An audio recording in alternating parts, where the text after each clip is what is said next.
What's up guys, how are you all? Today we are back with another blazing Naruto story. What if Naruto has instant regeneration? If you enjoy then please like, share and do comments, and also check description for original creator of this beautiful creation. Naruto howled with laughter and nearly tripped over his own feet as he sped through the central marketplace with two Chunin hot on his heels. A large guffaw drove the air from his lungs and left him choking for breath even as he jumped over a low stalled table. Uzumaki! One of the Chunin roared, followed by a string of curses from the other that Amino-sensei would have kicked Naruto's ass for repeating out loud. The shinobi were echoed by the civilians around him who squawked and scattered like chickens in a pen. Dodging around a startled old woman, Naruto took a moment to twist around and blow a raspberry at the Chunin before bursting out laughing again at their enraged faces, which were liberally splattered with purple and orange paint. He could practically see the spittle flying from their mouths as they continued to rant and rave. Just as he turned back around, Naruto's foot caught the edge of a large basket of apples, sending both them and him sprawling across the street. He stifled his laughter and flipped back up onto his feet, then scrambled up the nearest drainpipe like the squirrel his teachers often compared him to. The Chunin ran straight up the wall after him without even pausing to adjust for their sudden horizontal positions. Naruto took a brief moment to bemoan his still in the academy status. He wanted to learn how to defy gravity like that, if only so that he could get his revenge on it for knocking him over so many times. More than once one of his flawless, perfectly planned pranks turned into a clusterfuck because the oh-so-mighty gravity decided that his wasn't balanced quite right in his hiding place. But of course jutsu like that were not available for academy students. Naruto's own issues with preforming jutsu were another story entirely, and one that he wouldn't touch with a 10-foot pole at the moment. With one last burst of speed Naruto dove through a narrow window just big enough for him, a scrawny, but still manly and strong, kid to squeeze through, but too small for the Chunin. He knew the Chunin would try to tear the building apart looking for him, and then get smacked around by the tiny old woman, who was actually a retired Anbu, who lived here and ran the store below. Naruto knew about her because he'd tried to get a kunai pouch from her once and almost got his hand chopped off for the trouble. She might have called it stealing, but her prices were too ridiculous for anyone under Chunin to even think about buying, let alone an orphaned academy student. And she didn't even believe him when he told her that he was only going to borrow it for a few weeks. As retaliation for her exorbitant, overpriced, stuck-up, "No, you may not have the shuriken either."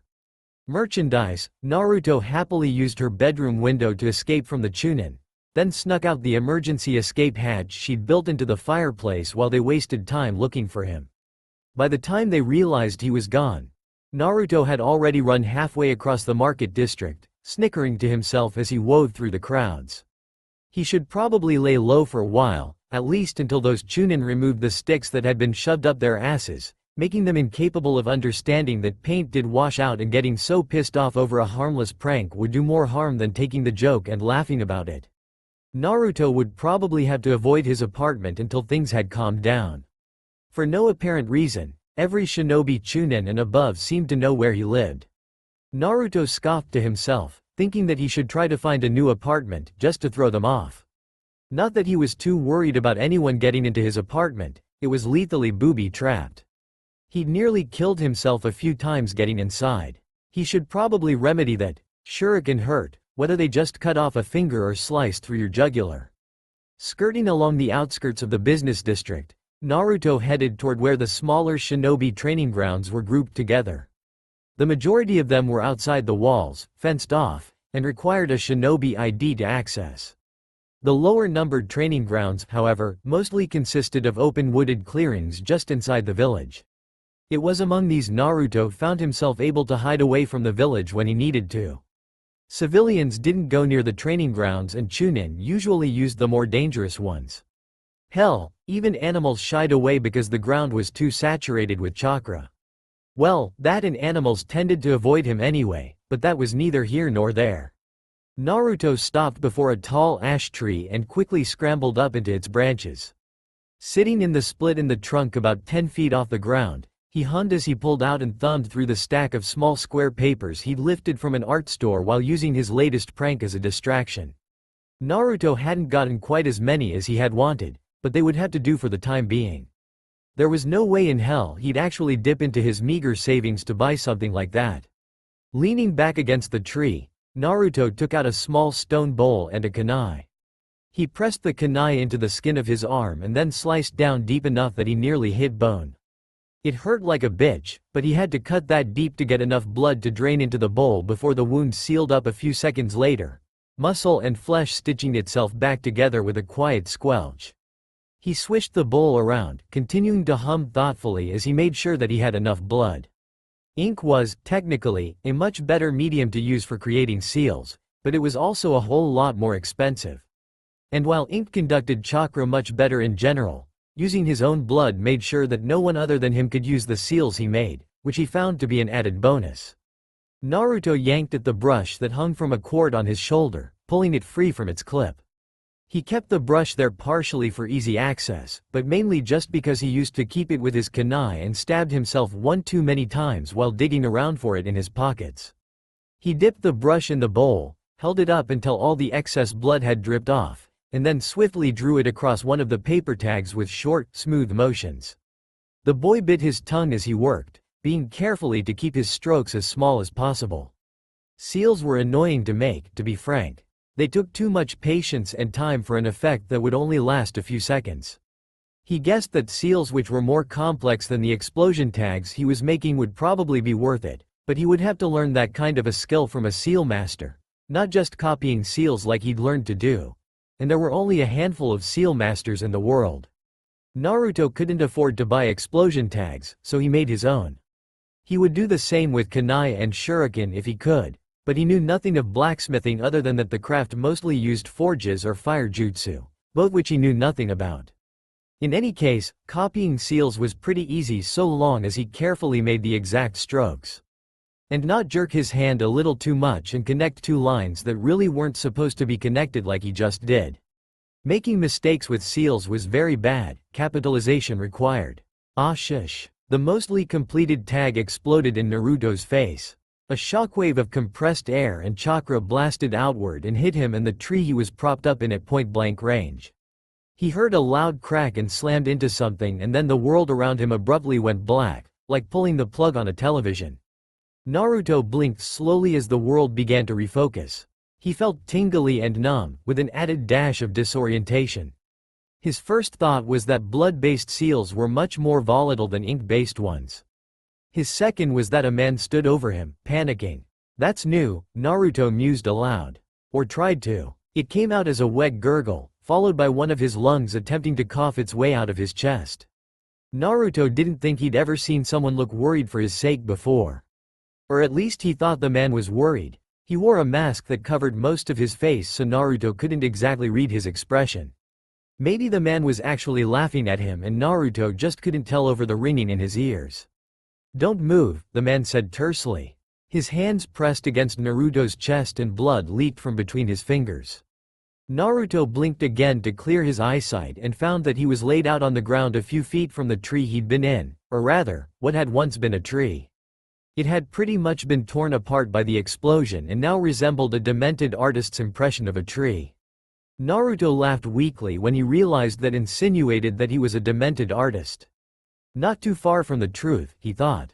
Looking down, Naruto saw a large chunk of a branch about the width of his arm sticking out of his midsection, just below his ribcage.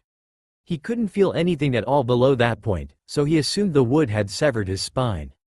The upper half of his body prickled with white-hot bursts of pain, as though he was on fire. He'd give it a 6 on his personal Naruto pain scale. It was just above the torn stomach episode, and a little below the near decapitation incident.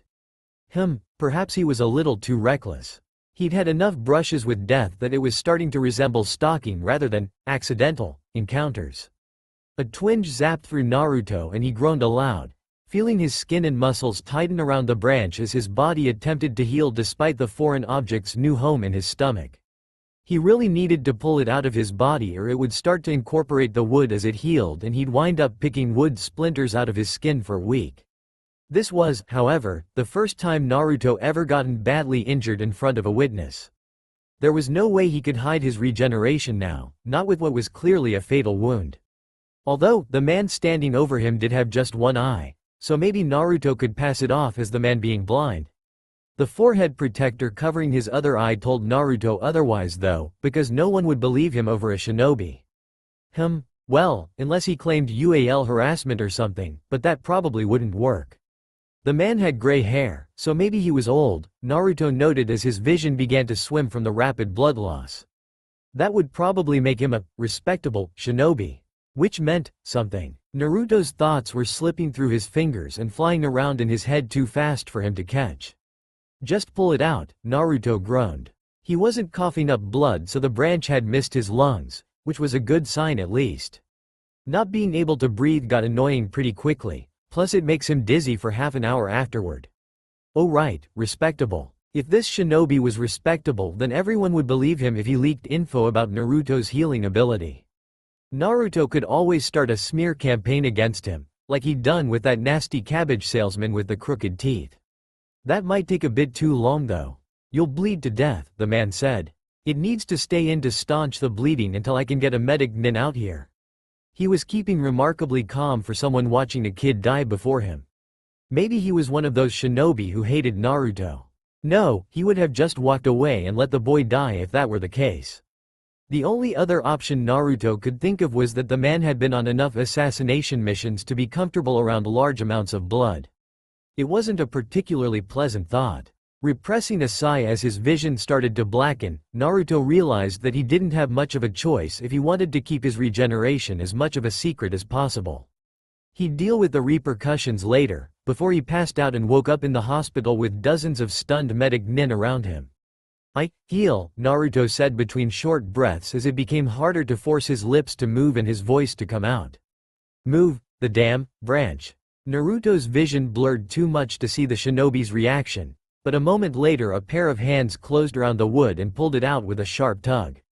Naruto gasped as a spike of white-hot pain shot through him, momentarily darkening his vision again and making a series of shudders rack his entire body. But like all pain, it passed as quickly as it had come and he could already feel his muscles knitting back together, erasing any proof that the fatal injury had been there in the first place. The boy lay panting on the ground for a long minute before he even attempted to move. He rolled over on his hands and knees, pushed himself up, and staggered to his feet. For a moment he considered running, but that would hardly solve his problem and he had little doubt that the shinobi could catch him. He rolled his shoulders and cracked his neck, then turned to face his rescuer. The shinobi stood a few feet away with his hands held loosely at his sides and his single visible eye narrowed. Naruto grimaced when he saw the man's Jonin vest smeared with his blood. "You're alive," the man said pointedly. Naruto raised an eyebrow. "No, I'm a fucking ghost and you're really just hallucinating this whole thing." The shinobi stared at him. Naruto sighed. Older shinobi never had a sense of humor. Granted, that was half of what made pranks so much fun, getting some kind of reaction out of them. Amino-sensei, for example, sometimes turned a lovely shade of purple. Alas, Naruto was firmly lodged between a rock and hard place with no visible escape route. Instead of continuing his staring contest with the shinobi, he pivoted on his heel and looked back up at the impressionist-style tree. From the look of it, all the paper he'd just gotten had been burned up in the blast. Pity. Naruto began to pick up the rest of his equipment that had been scattered and clicked his tongue against his teeth when he saw the stone bowl he'd been using for years lying in the grass nearby, split into 3 pieces. Running his finger down one of the surprisingly smooth edges, he wondered whether it would be cheaper to fix it or just get a new one. The shinobi coughed. Naruto glanced back at him with the bowl pieces still in his hand and raised an eyebrow again. The man sent a meaningful look at the gaping hole in Naruto's black t-shirt that showed nothing but smooth, if blood-smeared, skin underneath. "How exactly are you standing?" the man asked. "Marionette strings," Naruto replied instantly. The man gave him that stare again. Fine, I heal. As in, from anything from a scratch to being stabbed through the heart by my goddamned fairy godmother. And no, I'm not a zombie. I guess technically I could be classified as one. Zombie Naruto. It has a nice ring to it, don't you think? The man tilted his head to the side and considered Naruto suspiciously. "Let me guess. I need to see the Hokage," Naruto said before he could speak up. Abruptly the shinobi leaned back and smiled through his mask, completely shifting his body language. Exactly, he said cheerfully. Before Naruto had the chance to do much more than blink at the sudden shift in persona, the man approached him. Naruto tensed, ready to flee. The man continued to smile. Not that smiling was a sure sign of friendliness. Clowns also smiled, and everyone was well aware that they were just waiting to jump you once your back was turned. Should we go then? Naruto prompted. The shinobi nodded and grasped the blonde's shoulder. Alarmed, Naruto tried to jerk away, but the man's grip held like steel. All of a sudden Naruto felt a pulse of chakra and flinched away, and then abruptly the world shifted around him in a dizzying display of colors and shapes before reforming to show a large office around them. A few feet away in front of a large window was a great oak desk, and behind it sat the third Hokage. It didn't take a genius to guess that the man had transported them using the Shunshin Jutsu. Naruto had seen shinobi use it before and been struck by its usefulness, but now more than ever he really wished he could use it. The very thought of the pranks he could get up to with a quick escape route at his fingertips sent a delightful shiver down his spine. "Might I ask what you are doing, Hitaki?" the Hokage asked the tall shinobi beside him. Naruto frowned up at him, suddenly realizing he barely even came up to the shinobi's waist. "Damn tall adults. Here to report an incident, Hokage-sama." Naruto looked back to the Hokage and shifted uncomfortably. The sun shining in from the windows behind the old man made it difficult to see his expression, an effect the Hokage probably 100% intended. The shinobi opened his mouth to explain, but Naruto abruptly cut him off with a curt, "I can regenerate." Both of the older men stared at him, so Naruto shrugged. He knew he wasn't going to get out of this predicament, not without fighting against the Hokage, which pretty much equaled instant capture, and that was not a situation he was willing to go through. So it was better to make sure that there would be no confusion that could lead to an ugly misunderstanding. Plus Naruto hoped to get a few brownie points by coming forward himself instead of having the truth dragged out of him. "I can't die, sir," Naruto continued blithely while staring straight ahead. "No matter what happens to me I regenerate almost instantly. I've survived a number of accidents that should have killed me. There wasn't a single muscle in the Hokage's face that so much as twitched, but there was still a noticeable change in the atmosphere of the office."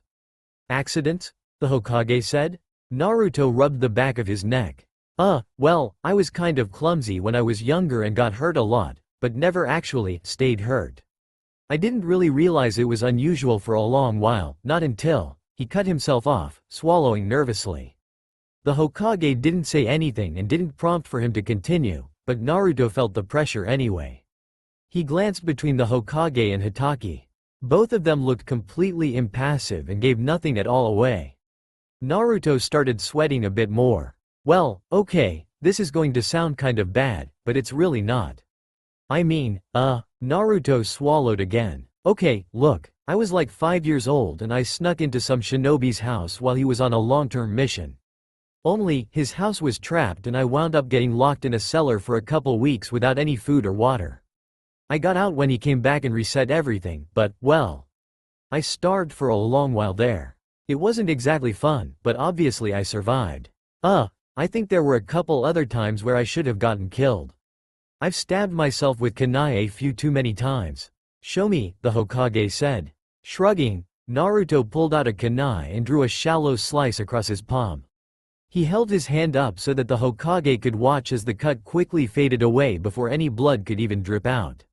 The third stared at Naruto for a long minute. His wrinkled old thumb ran up and down the length of his pipe, though he didn't move it anywhere near his lips. His gaze was unreadable and Hitaki stayed silent beside Naruto. "This bears some thought," the Hokage said at last. "Why did you not come forward with this earlier?" Naruto blinked owlishly at him. "And say what, exactly?" he asked with a snort. "That I'm a freak who can't be killed. Sure, it's a useful skill, but I'm not part of a clan or anything and I have no idea what caused it." He stopped abruptly and squinted at the Hokage. "You're not as surprised as you should be. Even with the whole stone face thing." The Hokage leaned back and let a small smile cross his face. "You are nearly a genin, correct?" he questioned instead of answering. "Yes, sir. I have half a year left at the academy." Sir?" Naruto inquired when the Hokage continued to stay silent for several minutes. The old man blinked, as though he had forgotten they were still in the room. Then he sighed heavily. I am pulling you out of the academy. Naruto physically reeled back as a jolt of shock ran through him. Being a shinobi was the only thing he'd ever really wanted for himself. It was everything he had been working toward for as long as he could remember. What? That's not fair. Naruto protested vehemently, balling his hands into fists. And graduating you early. All Naruto could think to say was, oh. The tight ball of fury that had built in his chest dissipated, and was quickly replaced with a burning curiosity. Are you sure that's wise, Hokage-sama? The tall shinobi next to Naruto asked. We have the academy for a reason. He's not ready for active shinobi duty yet. Naruto wanted to protest that he was more than ready, but doing so would be more of a lie than the time he'd tried to claim he was a reincarnation of the Shoden Hokage. He was fast and strong, but he still couldn't perform even the simplest jutsu. Naruto had failed the last 2 tests in the academy for that reason, which frustrated him to no end. He knew the theory like the back of his hand, but manipulating his chakra was like pulling teeth from an angry hyuga. These are special circumstances, the Hokage said. He took a puff from his pipe and leaned back further in his chair, looking thoughtful. It would be preferable to keep your abilities under wraps, Naruto-kun. There are some who would not take well to it. Not take, what? Naruto repeated while frowning. Because I have a weird ability but I'm not in a clan, you mean? The Hokage heaved a sigh. He set his pipe down and folded his hands together on top of his desk.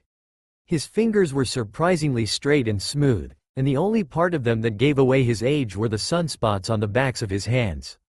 Without the spots, Naruto would have guessed them to belong to a man half the third's age. The Hokage's face, on the other hand, had long grooves in his skin, like valleys on a mountainside. His face looked old. His eyes were like his hands, young and clear. Naruto felt like those eyes could see straight through him. Naruto-kun, now that you are officially a shinobi, there is a first lesson you must learn. History is what we make of it, the Hokage said. The shinobi world is that of subterfuge and deception. The darkness is our ally and lies are our sustenance. Your job as a shinobi is to see underneath the underneath, to see past the tricks and lies, and to understand our world as it truly is. Do you understand? Why, yes, sir. Then you do not, the Hokage said, his words snapping through the air like a whip and causing Naruto to jump in surprise. You will never be able to see the world as it is. Nor will I, nor will any man. Our entire reality is made of lies built upon lies. We fold them over each other as a blacksmith folds metal until they are so strong that they are reality. You will have look underneath the underneath, yes, but you must also understand that reality is what each man makes of it, and it differs for every person who lives and breathes on this earth. History in particular is subjective. You are aware of the story of the Nine Tails' defeat, of course? Naruto swallowed thickly. Of course, sir. I was born on the day it was killed. Yes, you were. Or rather, were not, I should say. Sir? Naruto's brow furrowed. The Nine Tails is one of the tailed beasts who have walked the earth since the days of the Sage of the Six Paths. It is an energy construct, a being made of pure, chaotic chakra. It is not truly alive, not as we are, and it cannot be killed any more than a man can kill a landslide. The fourth Hokage did not kill the Nine Tails. Instead, he did what has been done to all other tailed beasts before it. He sealed it away, into the only container that can hold that much chakra without breaking. A newborn baby. The dread that had been coiling in the pit of Naruto's stomach while the Hokage spoke dropped like a stone and hit him like a sucker punch. Naruto could physically feel the blood drain from his face. He knew he was different. That was a bit difficult to miss. He knew about the black seal on his stomach too. But he never could have imagined. The Hokage smiled kindly. You are a Jinchuriki, Naruto-kun. A container for a demon. It is a great burden, one which I feel will trouble you for as long as you live, but your service has saved Hidden Leaf Village. Naruto shook his head. He couldn't form a complete coherent thought in his own head, never mind say one out loud. I cannot tell you where exactly your advanced regenerative ability has come from, the Hokage continued. He sat back in his seat and sighed. The seal on your abdomen was the fourth's own creation. Before him no one had ever attempted to use the death god as a sealing medium. It was a powerful technique that locked the Nine Tails away into you, and only the death god itself could tell you what effects its presence had on the seal. I'm just a prison, Naruto whispered, voice scratchy. Not a person, just a prison. Prisons have to be holed to hold their prisoners. The Hokage frowned fiercely. You are a hero, Naruto-kun, he said with steel in his voice. Do not ever allow yourself to think differently. You are all that stands between our village and the Nine Tails. Always remember that. He picked up his pipe again, but instead of lighting it he put it away in one of the drawers of his desk. But I think that is enough for today. You have much to think about and you will be quite busy starting tomorrow, so I will let you head on home. Be aware that the knowledge of the Nine Tails' true fate is an A-ranked secret. Though most adults in this village know of it, they are forbidden under pain of death from speaking about it. Your regeneration will be kept as an A-ranked secret for now as well. I am sad to say that there are some who would not take well to it, and others who would try to take advantage of it. You have done well so far keeping it under wraps, so I expect you will be able to continue to do so. If anyone starts to question you, however, please report directly to my office. That's an order, it will go above the order of any of your superiors. You are dismissed, Naruto-kun. Report to the Records and Archives Department tomorrow morning for your official registration. Naruto's head was spinning like an Inuzuka's Gatenga, but he managed to retain enough presence of mind to bow. I understand, Hokage-sama, he said. Hitaki escorted him from the room, but Naruto didn't even notice. 7 a.m., the 11th of September 311 Tay. Hidden Leaf Village, Eastern Forest. When Naruto woke up the morning after his ascent into shinobi-hood, he nearly headed to the academy anyway. It took some effort to remember he no longer had to attend school, and that realization felt odd. It was a weird thing to fixate on after the world-shattering revelations of the previous day, but perhaps preciously because of that his mind latched onto it like a starving man at a buffet. It wasn't that he would miss the academy, but it had been a part of his life for so long that the thought of going without it felt bizarre.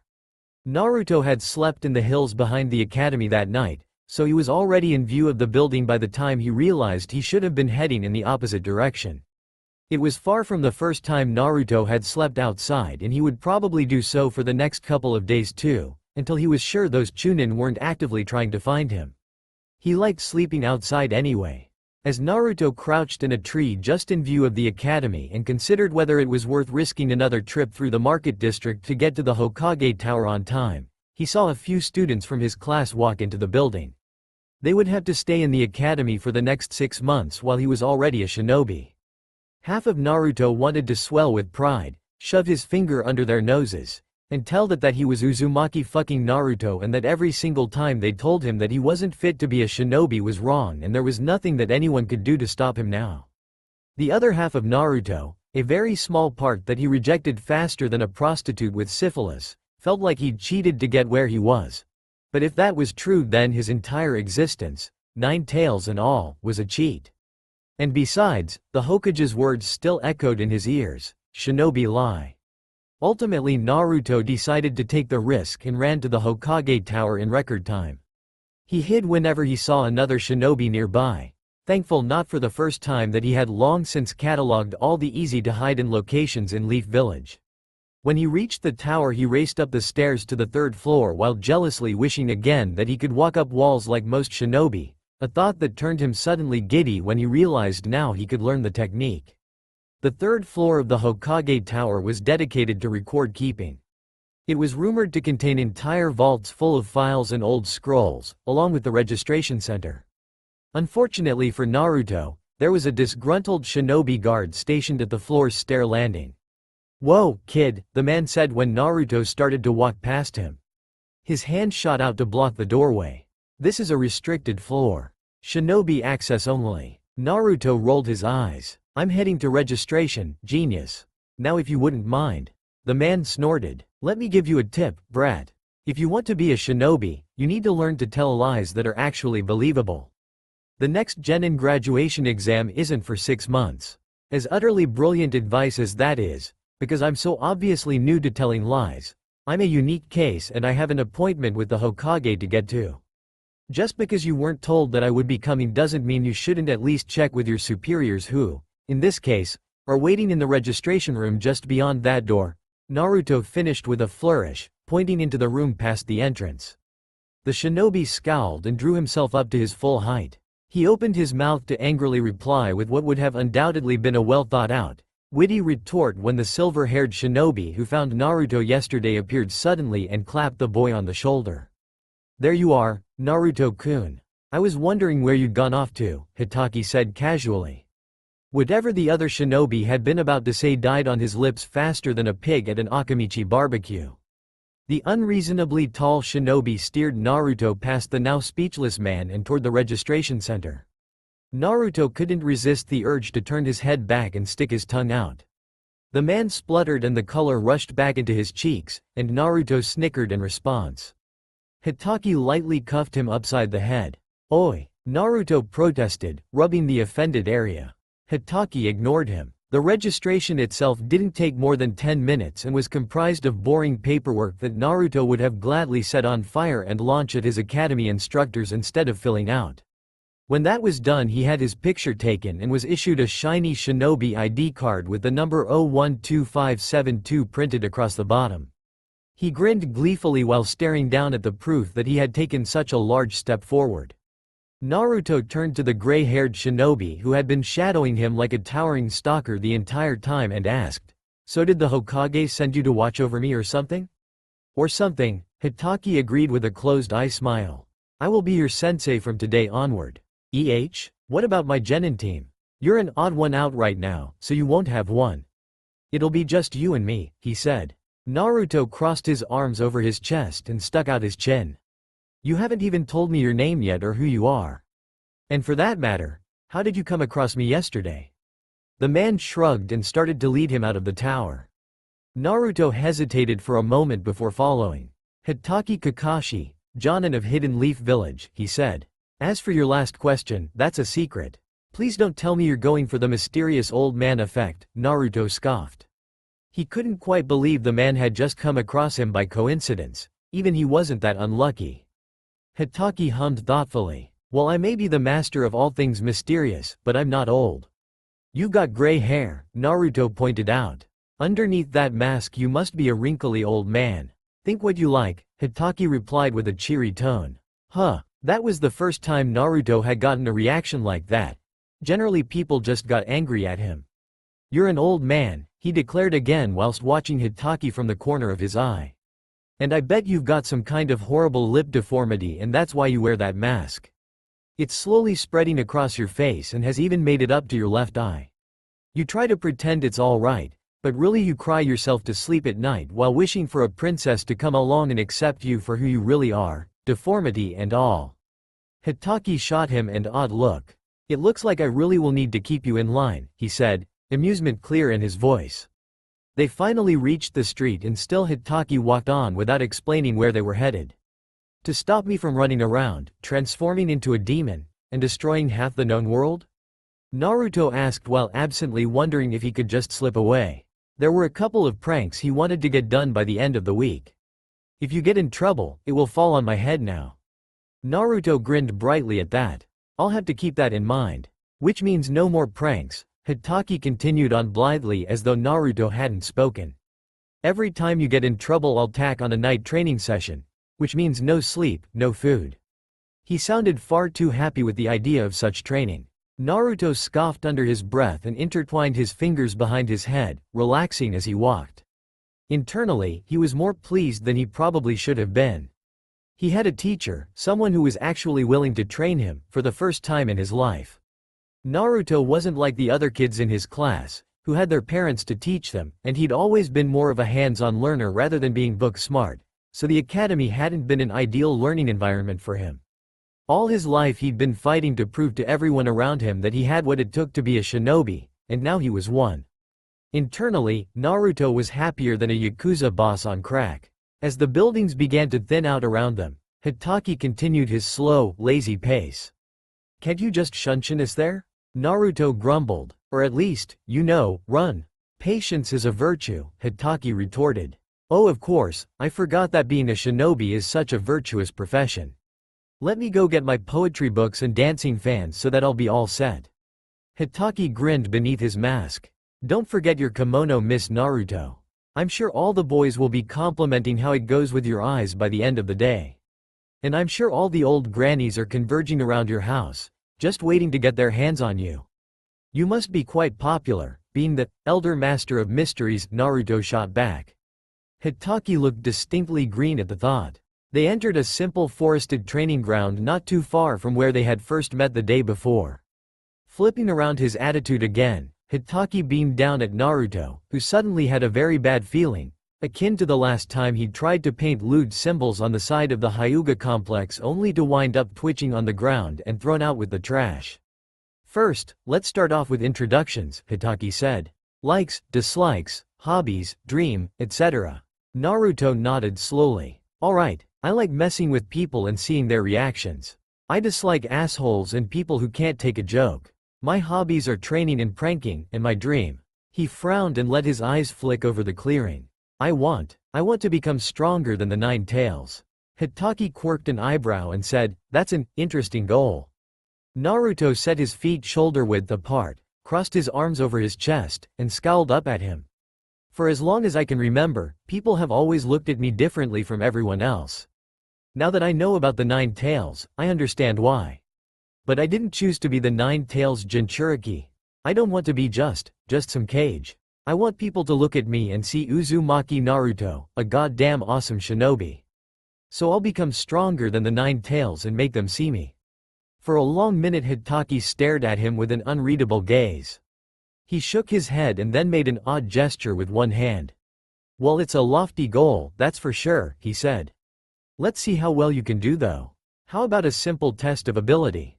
Then he vanished and Naruto stood gaping at the grass, and then a high kick slammed into the side of his head and sent him flying through the air. Naruto collided hard with the ground and rolled into a crouch, hissing in pain and clutching at his arm where some skin had been scraped off. Damn, the man hit hard. Naruto barely had the time to blink before Hitaki appeared in front of him again, and then he ducked and dodged and barely managed to avoid getting hit as the Jonin drove him backward. With a gasp Naruto rolled under another punch and tried to strike back, but Hitaki was gone and then behind him and Naruto had to lunge forward or get his skull cracked open by a speeding fist. Desperate for even just a moment to gather his wits, Naruto quickly took out a kunai that already had an explosion tag wrapped around its handle and flung it into the ground between them. Hitaki replaced himself with a log and Naruto turned tail and preformed a tactical retreat, otherwise known as running like hell for tree cover. He slid behind a couple of bushes, panting for breath as the few injuries he had managed to garner, in just a few seconds of fighting, healed and disappeared without a trace. Hitaki was nowhere to be seen. That scared the crap out of Naruto more than when the man was in his face. Naruto tensed up and scanned the trees, looking for any sign of movement. Every leaf blowing in the wind made his gaze snap toward it, every animal scampering through the underbrush. He froze. There were no animals in the training grounds. The earth was too soaked with chakra, so all but shinobi animals and a few birds steered clear of the area. Naruto dove from the cover of the bushes just as a squirrel jumped from the tree above him. As Naruto twisted in the air so that his gaze could follow it, his perception shifted and suddenly it was Hitaki barreling toward him. It wasn't that the Jonin transformed from a squirrel into human form, but rather like he had been looking at that optical illusion they showed everyone in the academy, where you were looking at the picture of a young woman and suddenly realized her chin was a nose and her necklace was a mouth. And then you realized you were looking at the picture of an old woman in the same picture and it was a henge, Naruto realized abruptly as his mind refocused on the problem at hand. A genjutsu he had seen 1,000 times before, but never seen used in battle. Suddenly it seemed a whole lot more useful. Naruto twisted around to land on his hands and preformed a handspring to avoid Hitaki's sweeping kick. He flipped back and blocked the next punch, which sent a shock running up his arm and through his shoulder. Naruto gritted his teeth and grabbed Hitaki's arm, intending to pull him into arm's reach so that he could actually fucking hit the man. But instead Hitaki tossed him over his shoulder, slamming Naruto into the ground and then followed up by smashing his foot into Naruto's chest. Naruto gasped in shock as several of his ribs audibly cracked and white spots danced before his eyes as a wave of sharp, hot pain washed over him. Thanks to your healing, I don't have to hold back with you, Hitaki said cheerfully as he stood over the boy. The training may be harsher, but you'll learn more quickly than most people. Naruto spluttered out a curse directed at Hitaki's mother as he lay on the ground wheezing. He could feel his ribs healing already, but it still hurt like hell. Damn, Evening. Knowing that Hitaki was good, Naruto didn't expect that he'd be so monstrously fast and strong. And Hitaki wasn't even going full out, thank God. Naruto couldn't begin to imagine how quickly he would have gotten killed had the Jonin been serious or even just used anything above academy-level jutsu. Now that's not very nice, Hitaki chided. He reached into one of his pockets and Naruto tensed, but his hand came out with nothing more than a slim orange book. He promptly buried his nose into and started to giggle quietly. Naruto eyed him warily, but Hitaki didn't seem inclined to attack again. So are you going to teach me anything now? Naruto asked as he slowly sat up. He could already feel the aches fading and his energy returning. Or just beat me into the ground some more? Hitaki smiled over the top of the book. I won't teach you anything until you've mastered your academy skills, he said. And I dare say that your ninjutsu is terrible at best. You didn't even try to use any. Grumbling, Naruto jumped to his feet and picked up the tattered, grass-stained remains of his jacket. He eyed the now barely recognizable orange material for a second and then deemed it irreparable, and Hitaki hadn't even used any weapons. Great, that was 2 outfits in as many days. More money down the drain. And Naruto didn't dare try to shoplift from one of the shinobi clothing stores again. Word had gotten around and he was pretty much a banned customer now in the main shopping district. It ain't my fault that they don't work, Naruto said. I know exactly how to do the jutsu. I should be able to do them perfectly. But when I perform a jutsu it just, sorta twists out of my control. Can you explain what your chakra does when you try? Naruto looked up at Hitaki in surprise. The man was still reading, but his tone sounded more serious than it had all day. Well, it's like water, Naruto said, faltering as he grasped around for the right words. Like I'm trying to pour water through my hands, except the faucet is on as high as it can go and the water is too strong for me to do anything about. He gestured vaguely with his hands. So even while I'm trying to direct it, it just goes in all different directions and just goes. He trailed off and scratched the back of his head. Show me the leaf exercise. What? Naruto blinked in surprise. Hitaki lowered the book and raised his eyebrow. The leaf chakra exercise. It's one of the first things you learn in the academy. Naruto rolled his eyes. Yes, I know what it is, he said dryly. But why? And the book went back up. Listen to your sensei, Naruto-chan. Sighing, Naruto picked up the nearest leaf. Why did he have to get stuck with a sensei who was completely insufferable? Yeah, whatever you say, old man, he said. He untied his forehead protector. He was still giddy at the very thought of having one, and placed the leaf on his forehead. As always, it took a try or two to get the leaf to stick without blasting off his forehead, but eventually he managed it. Naruto jumped when Hitaki snapped his book close and put it away. He straightened up unconsciously, eagerly wondering what Hitaki would teach him. Practice your taijutsu kata until 1500. I'll see you here at 0600 tomorrow, Hitaki said. Then he grinned gleefully. And I'll know if you skip out on your kata, Naruto-chan. And then in a swirl of leaves, he left. Naruto stared at the spot Hitaki had stood in and wondered if had been stuck with a sensei, or just a stalker who taunted children for fun. Hitaki arrived at the training ground 2 hours late the next morning. Oh sure, now you show up, Naruto groused. What, did your makeup take too long to put on this morning? He had spent the previous day repeating the same boring kata over and over, and then started to do the same that morning while waiting.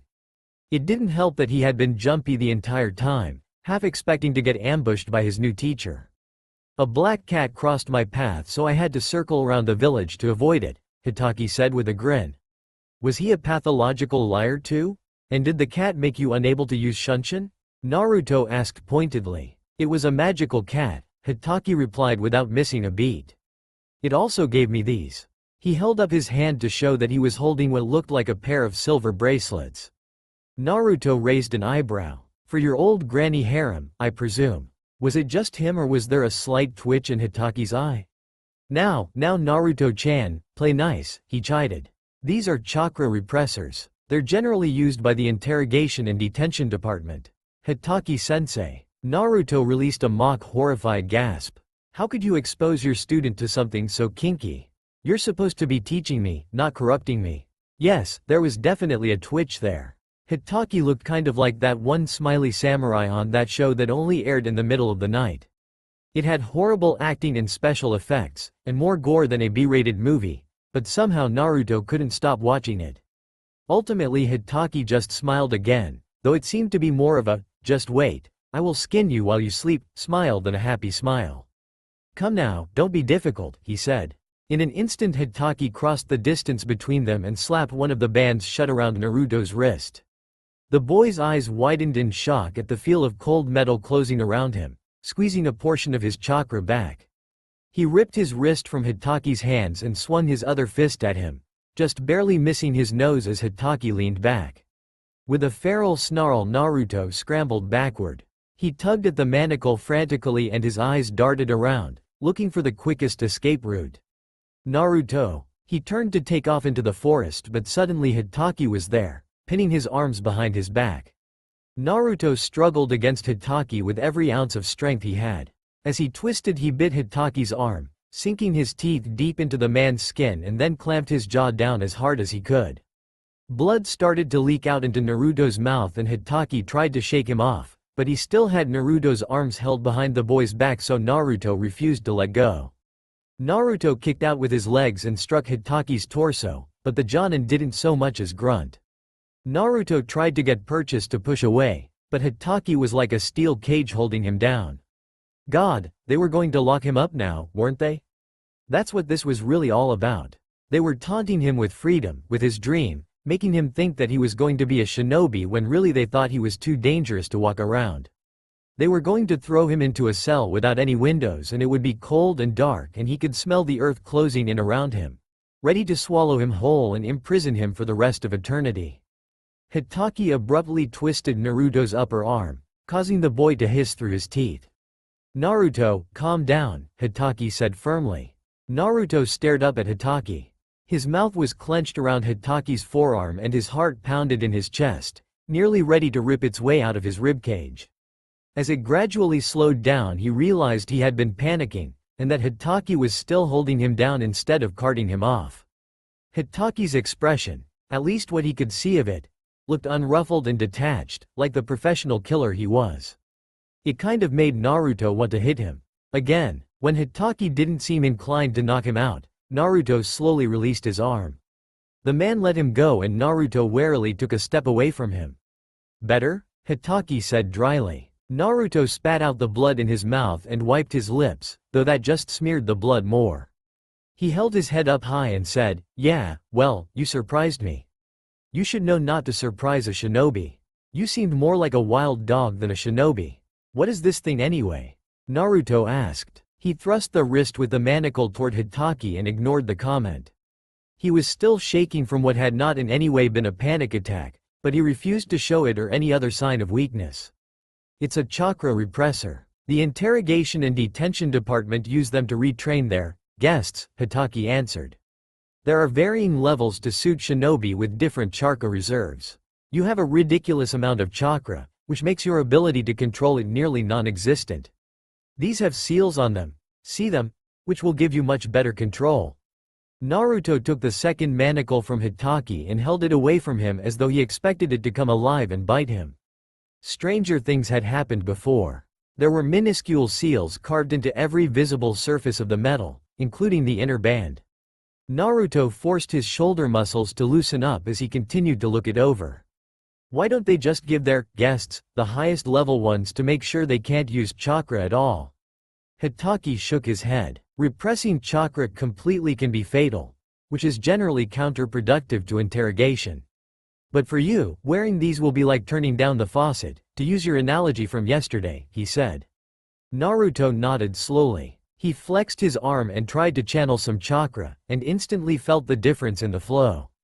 After a moment of consideration he took a deep breath and put the second chakra repressor on. The sound of it clicking shut sent a shiver down his spine, but he stubbornly refused to flinch. Naruto looked up to find Hitaki watching him with that blank expression of his. Social conventions probably said that Naruto should thank him now for trying to help. Social conventions could go screw themselves. After a beat of silence Hitaki said, "Once you have better chakra control we'll switch them out for even weaker ones, and so on, until you're finally able to work well without them. That seems like it's an easier way than it should be to improve chakra control, Naruto said. Do I also have to sacrifice my blood every morning and pledge my non-existent soul to Jashin? Hitaki's single eyebrow rose. Jashin? I heard it on TV, Naruto said with a shrug. Of course. Well, you can pledge your soul to whoever you like, but really, using this method would kill most people, and even if it didn't, it would take years to get only marginal results. You, however, are a unique case. Because of the 9 tails was left unsaid. 3:30 p.m., the 12th of September 3:11 Tay. Naruto's apartment. Kakashi idly flipped the kunai that had nearly skewered him as he looked around Naruto's apartment. He'd never seen lethal traps like that before in an academy student's apartment. A chunins or jonins, sure, but an academy student who lived on their own. Well, I guess I can't be too surprised, all things considered, Kakashi mused aloud. He skirted around a few more trigger wires and opened the boy's fridge. There were a few containers of unidentifiable substances as well as a carton of milk that smelled slightly rancid. Kakashi picked it up, glanced at the sell-by date, and saw that it was almost 2 months old. The rest of the apartment was in a similar state. There were mostly ramen cups in the cupboards and the trash bin was overflowing. Naruto's tableware seemed to consist solely of used plastic cups, plates, and utensils, without a single piece of glass or ceramic in sight. Despite the clutter, it was primarily scrolls and textbooks that littered the floor of Naruto's living room, rather than trash. Kakashi glanced through one that laid open on the table and was surprised to find that the chapter on chakra basics had a myriad of detailed notes scribbled in margins. Perhaps he needed to take a closer look at Naruto's academy grades before he started teaching him, Kakashi thought. On the Hokage's orders, he'd been tailing the boy on and off for months now, but during that time he'd never noticed anything particularly odd about him.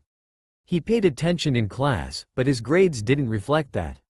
He had no real friends and spent most of his time training in the interior training grounds or playing pranks on seemingly random villagers. Kakashi opened the door to the tiny closet in Naruto's bedroom and a mess greeted him again. Scrolls shoved into the corners with dirty clothes hanging off them. And only a couple of hangers in sight. His wardrobe didn't have much variation, Kakashi thought. He poked at a t-shirt that had been stretched over a can of paint. With a small trace of guilt, he realized that the hideous orange and blue jacket he'd accidentally destroyed during Naruto's training had been the boy's only one. Without it, Naruto had taken to wearing the cheap black t-shirts that he seemed to have in droves, a handful of white t-shirts, and his loose orange pants. There were no other clothes in the closet. No extra pairs of pants, no coats, no socks. A flick of his wrist closed the closet. It was odd how many shirts Naruto had compared to everything else. He wondered if it spoke of how often Naruto ruined them and had to replace them. Kakashi took another minute to do a final cursory sweep of the apartment, carefully cataloging everything he saw so that he could do a more in-depth study of Naruto's habits at a later time. With a quick application of Shunshin, Kakashi disappeared from the apartment and made his way to the Hokage tower. The Hokage knelt on the floor in his secondary office, silently puffing his pipe. His eyes were closed, and at first he didn't acknowledge Kakashi's presence. His chakra flared slightly and the unseen Anbu guardians vanished, leaving the two of them alone. His chakra flared again, activating the security seals that covered every square inch of the room, and then at last the third Hokage opened his eyes. Your thoughts? Kakashi placed his hands in his pockets and leaned back, the picture of nonchalance. I think I'll wait to see how he handles the 3 basic academy jutsu before I decide what to teach him, he said. The Hokage took another few puffs on his pipe, then took it out and laid it down at his side. You have been watching Naruto-kun for a while now. I would have thought you would know him well enough to already have a plan. Naruto is not what I expected, Kakashi replied with a shrug. I never had the chance to notice how quickly he heals, so it's difficult to gauge what else I may have missed. His mid-ranking grades made me believe he was an average student, until I learned about his complete lack of chakra control, which was rather understated in his file.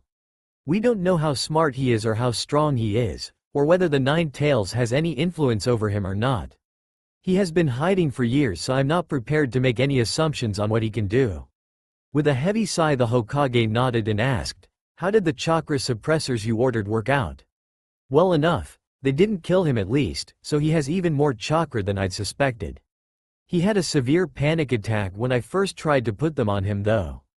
I believe he may have some serious form of claustrophobia, from his time trapped in that cellar, I assume. Hokage-sama frowned heavily. You noticed no similar symptoms before this? Kakashi shook his head and said, no, nothing. He seems fine in closed rooms and I've seen him crawling through small spaces before. Keep an eye on him for now and report to me if you notice any other symptoms. Or if he has another panic attack, the Hokage said in a thoughtful tone. In 1 month you are to hand in a full psych evaluation on him and… He paused for a moment, pursing his lips. And advise what you believe his threat level is.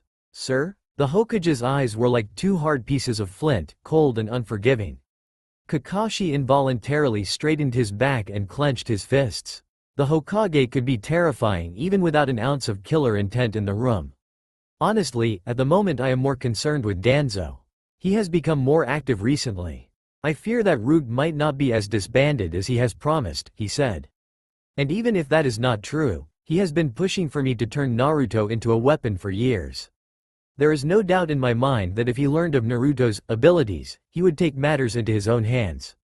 I want you to keep a close eye on Naruto.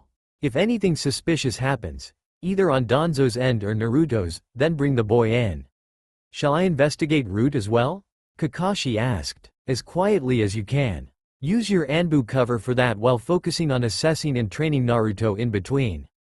You have 6 months to get him fully caught up on the academy material, and then I will give you an official team.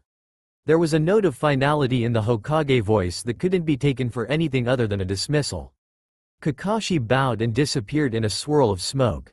In a dark upper corner of the room a small moth shook its wings and vanished. Oh, and you should have seen Lord Kenta. Takagi Shijimi, the fire daimyo's wife, prattled on.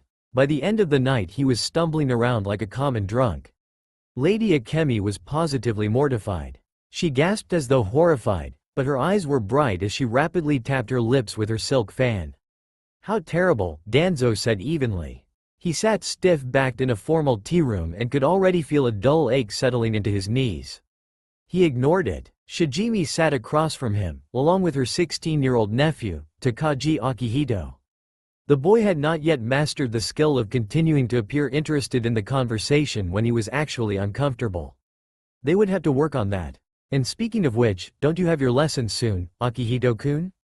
Shijimi said. Akihito nodded eagerly. He mumbled a quick goodbye, bowed politely, and left.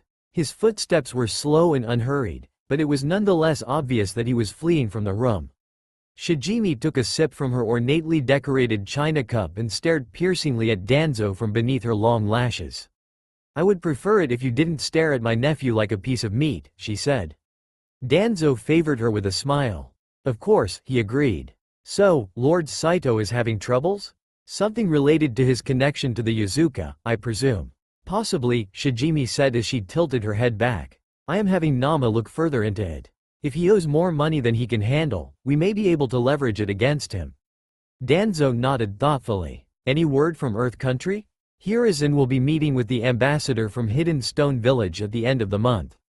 From our intel, it is very likely that Lord Yamauchi will attend the Chunin exams. And since Lord Akamoto has already confirmed his attendance. Shijimi smiled. We'll have the Earth, Lightning, and Fire Daimyo all in one place.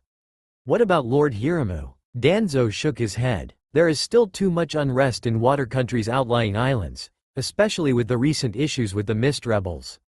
I would rather avoid any more daimyo at the exams regardless, he said dismissively. More lords will just mean more security and more variables. This operation will be difficult enough without that. The air across the room shimmered. Danzo looked up and watched as a large brown cat walked straight through the wall and into the room. The cat sauntered over to Shijimi, jumped into her lap, and began to purr under her hand. Tora, Danzo said with a slight incline of his head. Danzo, the cat said in the same tone. Do you bring us any interesting news? Danzo asked. Tora sneered. I bring you nothing. For Shijimi-sama, however, I have this. There is an Anbu watching the complex. He arrived when Danzo did. She tossed a look at the elder. And no, it's not one of yours. Do you think I am stupid enough not to be able to smell the difference? While Shijimi cooed over the beast, Danzo leaned back and considered her words. He had suspected that someone was following him recently, but his root guards had not been able to catch them yet. That was one benefit of the damn cat. He was forced to admit that his deal with Shijimi was smart, no matter how distasteful he found it to rely on an animal. Shijimi was very good at playing the part of a flighty, vain noblewoman who let her cat run wild. Only a handful of people in the elemental nations knew that Tora was a shinobi cat who actively spied for her. In return for the intel Tora gathered, Danzo regularly sent out genin missions to catch her, subtly obscuring her movements and giving her a reason to be hiding in the village in case she was caught somewhere she wasn't supposed to be. Only once had someone figured out what Tora could do. The man's body had made a good anatomy lesson for a few of the younger root recruits. I should take my leave then, Danzo said aloud. Sarutobi is watching you, Shijimi inferred. Danzo smiled. I had better use that to my advantage then, He took his cane and used it to push himself to his feet. I will leave for the capital soon, but Akihito will remain here, Shijimi said. I swear to look after him, Danzo said. He leaned down and left a warm kiss on Shijimi's cheek. His cane clicked on the cherry hardwood floors as he departed. Once outside, Danzo spread out his chakra senses. A hazy chakra signature sat in an oak tree half a block away. It was so small and well cloaked that Danzo likely would have missed it had Tora not mentioned it. As he made his way out of the aptly named Flower District, it followed him at a distance, as per standard tracking protocol. In Anbu, like Tora had said, Danzo's chakra sensing ability was one of his best-kept secrets. Not even Sarutobi knew about it, and he intended to keep it that way. Hyper-aware of his tail, Danzo took his time making his way home and didn't relax until he had activated the privacy seals in his study. Rokuro, Danzo said. A black-clad shinobi appeared before his desk, already down on one knee. His head bowed and all Danzo could make of his face was a distinct but small crescent scar by his left eye. The shinobi waited, silent and still. Danzo wrote out a few lines on a blank scroll using a loose scrawl that looked nothing like his actual handwriting. When he finished, Danzo slid the scroll into a D-rank mission scroll case and held it out. The root shinobi stood and took it. I want you to interrupt the next courier from the daimyo, Danzo commanded. Then take this to the Hokage Tower. Making sure that Uzumaki Naruto gets it. The shinobi bowed and disappeared. The chakra from his technique had barely dissipated when someone else knocked on the door to his office. Danzo reached out with his senses and confirmed the person's chakra. Enter. A dark-haired boy slipped inside. I saw a flash of lightning, sir, he said. Danzo nodded. He dismissed the boy with a wave of his hand, then stood. He made his way into the tunnels hidden beneath his compound. They were a small part of a much larger network and seals lined its surface with the sole intent of keeping it carefully hidden. It took nearly a half an hour of walking before Danzo finally stopped before an innocuous stretch of wall. He placed his hand on one of the stones and sent a pulse of chakra into the seal hidden inside. The door opened smoothly and led him into a smaller subsection of the tunnels. Before long he walked into a hall lined with iron-bound doors. A masked root kunoichi dropped to one knee at Danzo's entrance. She kept silent as he moved past her and into the room she had been guarding. There were two shinobi inside, a second root operative and a shinobi who wore the uniform of Hidden Cloud Village. The latter was chained to a chair with chakra-repressing manacles and had a paper seal on his chest that left him paralyzed from the neck down. We picked him up near the border of Iron Country, the root nin said. I did nothing wrong. The Cloud Nin protested vehemently, sending spittle flying. I had papers allowing me to cross the border. Your guards were aware of my presence. Danzo set his cane down hard on the concrete floor and rested both hands on its knob. What is your name? He asked, voice devoid of any inflection. Special Jonin of Hidden Cloud Village. I am a medic nin, and I was. Danzo did not listen to the rest of the man's prattle. He considered him with hard eyes for a minute, then nodded. Pick 2 agents and reactivate Operation Thunderstorm, Danzo said to the root nin. The man bowed and vanished as a swirl of leaves. Danzo turned his head so that he could see the root kunoichi in the doorway from the corner of his eye. Activate Operation Hurricane, and tell Agent Sai to proceed with Phase 3 of Operation Wildfire. She nodded and stepped out of view. The Cloud Nin paled. He started to speak again, then cut himself off sharply when Danzo leaned forward on his cane until less than a foot of air separated their faces. Danzo reached up and pulled his bandages away from his left eye. A muscle in T's cheek began to twitch as horror dawned on him at the sight of the spinning Sharingan. "I have a special assignment for you," Danzo said. "Listen to me very carefully, and then follow my orders to the letter." 9 p.m., the 10th of November 311 Tay. Anbu bolt hole. Kakashi was halfway through lifting his Anbu mask to his face when he stopped and stared down at it. The porcelain felt ice cold in his hands and abnormally smooth. Had it always been that smooth? His fingers remembered faint bumps and irregularities, but he couldn't feel them anymore. It was hard to believe it had already been 2 years since he had retired from the Anbu Corps. Some part of him had expected life to slow down when he returned to being a regular Jonin, but he couldn't be too surprised that it hadn't.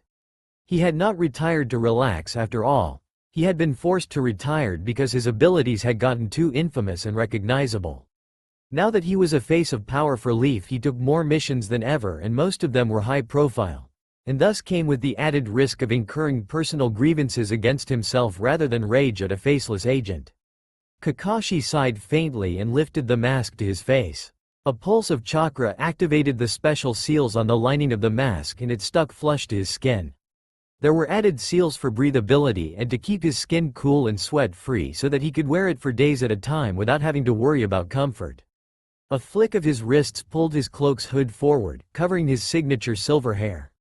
Kakashi double-checked the narrow, dirty mirror to ensure that it covered him completely. He looked like any other Anbu now, and the anonymity that came with the uniform settled around his shoulders like a familiar, comforting blanket. Not even other members of Anbu would be able to recognize him. Contrary to popular belief, mask designs were switched out every few missions to prevent individual Anbu from being identified. Kakashi sealed the bolt hole behind him and took to the roofs. It was dark enough that his cloak blended into the night and helped keep him semi-invisible. He found Danzo easily. He had been tailing the man for a few hours every couple of days for the past month, and while he had not witnessed anything overtly suspicious as of yet, he had noticed that the elder visited the Red Bean Cafe several times a week. And sure enough, there he was. Kakashi crouched in the shadow of a balcony as Danzo exited the building, relying on the shrouding seals of his cloak to suppress any chakra he could be giving off. He followed from a long distance, just barely close enough not to lose Danzo when he turned a corner. It would be easy for Danzo to duck away if he wanted to, but Kakashi wasn't trying to catch him, just follow him. Losing him was far less important than not getting caught. Danzo wound his way through the business district, but made no more stops. When it grew clear that he was heading to the Shimura compound, Kakashi readied himself to give up the night's surveillance as a loss. Then he saw a movement across the street. It might have been nothing, just an animal or a flickering light. Kakashi turned to look into the darkness regardless and sunk back further into the shadows. He channeled a minute amount of chakra into his eyes, just enough to enhance his vision for a moment, and the shapes of the buildings on the other side of the street flared into sharp relief. An Anbu crouched on a windowsill. Kakashi's eyes narrowed. He released his chakra and the lines of the buildings faded away as the darkness blurred his sight. The Hokage would have told him if another Anbu was investigating Danzo. So that likely meant root. It wasn't conclusive proof, not by a long shot, but it was something. The Hokage's fear might not be so unfounded after all. Kakashi waited, perfectly still, for several long minutes after Danzo passed by and the other Anbu followed after him. He did one last scan of the area, saw nothing, and used Shunshin to leave the area. He didn't stop running until he reached one of the Anbu safe houses. It was much larger than a bolt hole, taking up an entire upper floor above a print shop, but it was only a semi-permanent location. Kakashi sighed as he took off his cloak and mask, and began to strip off his Anbu armor. The door clicked open and another man stepped inside. Tenzo, Kakashi greeted him warmly. The man's face turned to him, perfectly blank, but Kakashi could read his surprise in the faint lines around his mouth. Kakashi-senpai. Special assignment, Kakashi said blithely in response to Tenzo's unvoiced question about why he was in uniform. How has Hyo been treating you? Has he gotten under your skin yet? No, sir, Tenzo answered. He has been a delight to work with. Ah, I won't rat on you, Sprout. Promise, Kakashi said, grinning broadly. I believe you, senpai. Kakashi snorted and waved him off. I've got a surprise. I officially have a student. I am sorry, Tenzo said. For me or for him? Kakashi asked, and then laughed when Tenzo didn't reply. Actually, I may need your help with him eventually, should something go drastically wrong. Tenzo cocked his head to the side and considered Kakashi's words for a second. Uzumaki Naruto, he said, catching on as quickly as ever. Kakashi nodded. He's an interesting kid so far. Like your sensei? Tenzo asked. Kakashi flinched and didn't answer. He said instead, if you have a bit of time, I may be able to use your help. Of course, senpai. I need you to help me trace Shimura Danzo's movements. 11 a.m., November 15, 3:11 Tay. Training Ground 16. Hitaki was a bastard. A strong bastard, granted, but still a bastard and really not much of a sensei. His teaching method was pretty much the equivalent of throwing Naruto down a hill, then tossing a boulder down after him. Naruto could take it, of course, but that didn't mean he hadn't broken nearly every bone in his body at some point during that past 2 months, on top of the hundreds of superficial cuts and bruises he got every day. And Naruto loved it, not in a masochistic way, but just the thrill of it. It was exhilarating to push his boundaries for the first time in his life, and doubly so to have a teacher who was solely focused on making him a better shinobi, even if he had to drag him over broken glass to do it. Naruto had never had that kind of attention before, ever, and he almost didn't know what to do with it. Over the 2 months since he had been promoted to genin, Naruto had quickly mastered the 3 Academy Jutsu, by performing them over and over and over until he nearly keeled over from exhaustion, which was no small feat considering his overabundance of stamina. Hitaki was still attempting to shape his taijutsu into something that marginally resembled an actual style. Personally, Naruto was much more comfortable brawling. Stop daydreaming and focus on our spar, Hitaki ordered as his hand shot past Naruto's guard and hit the boy's solar plexus, knocking the wind from his lungs. The bastard still didn't looking up from his book. Naruto wheezed and jumped out of Hitaki's range as he tried to get his breath back. You're a sadistic asshole, Naruto coughed even though he was grinning. I can still feel pain, you know. Are you saying you can't take it? Naruto's smile turned into a pout. No, stop twisting my words like that. The genin jumped away from another hit and ran up the tree next to him, using chakra to stick to it and then a moment later to push himself away. As he sailed over Hitaki, Naruto grabbed the man's shoulders and tried to pull him down along with him, but Hitaki used the Kawarimi jutsu to replace himself with a log. That was officially the most annoying technique ever, and if Naruto ever found out who first created it, he would happily dig up their grave, revive them with a super secret necromancy technique, and slowly torture them back to death. Of course, that didn't mean that 2 seconds later he didn't use the technique himself when Hitaki suddenly burst out of the ground beneath him and attempted to grab his ankles.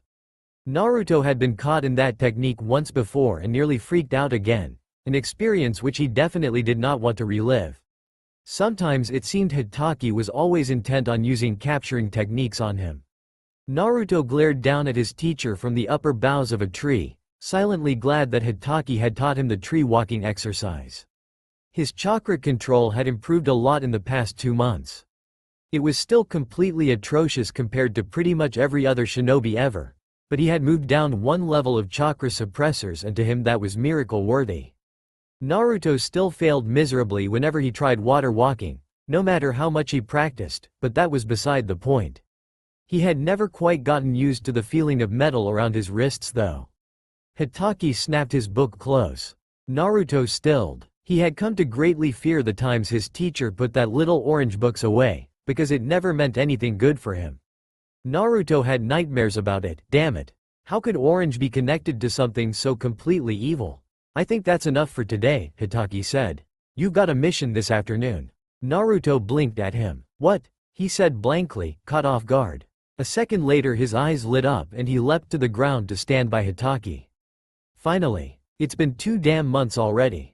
I thought you were waiting for the sage of the 6 paths to rise from the grave and ask you on date or something.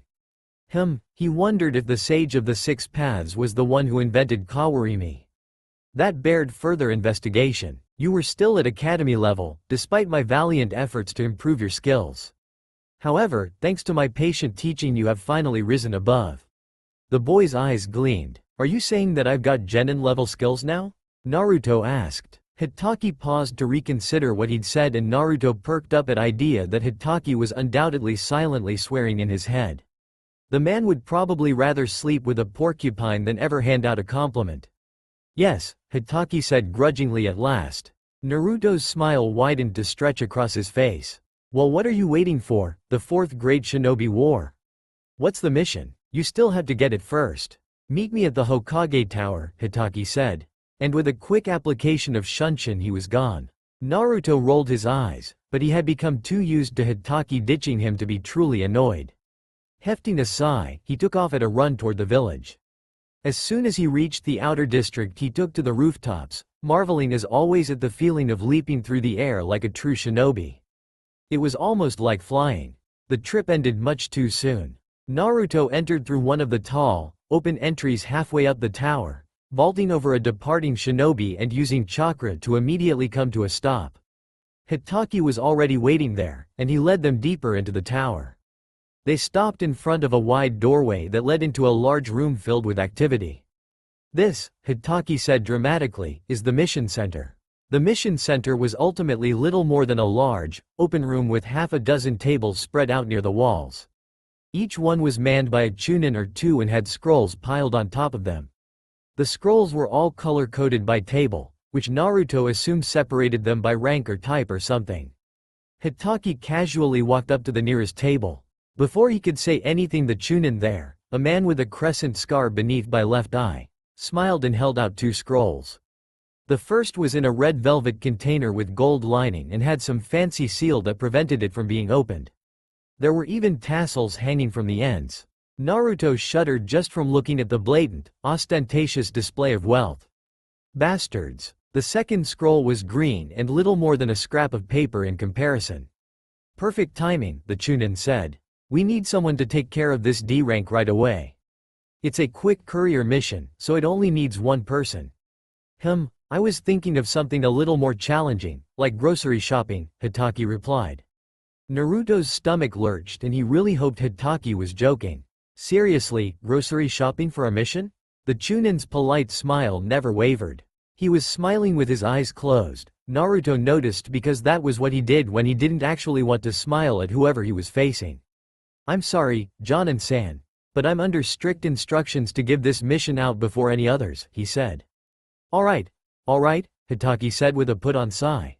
Naruto-kun, take the scrolls so we can get started. Naruto hurried up to the desk and took the two of them.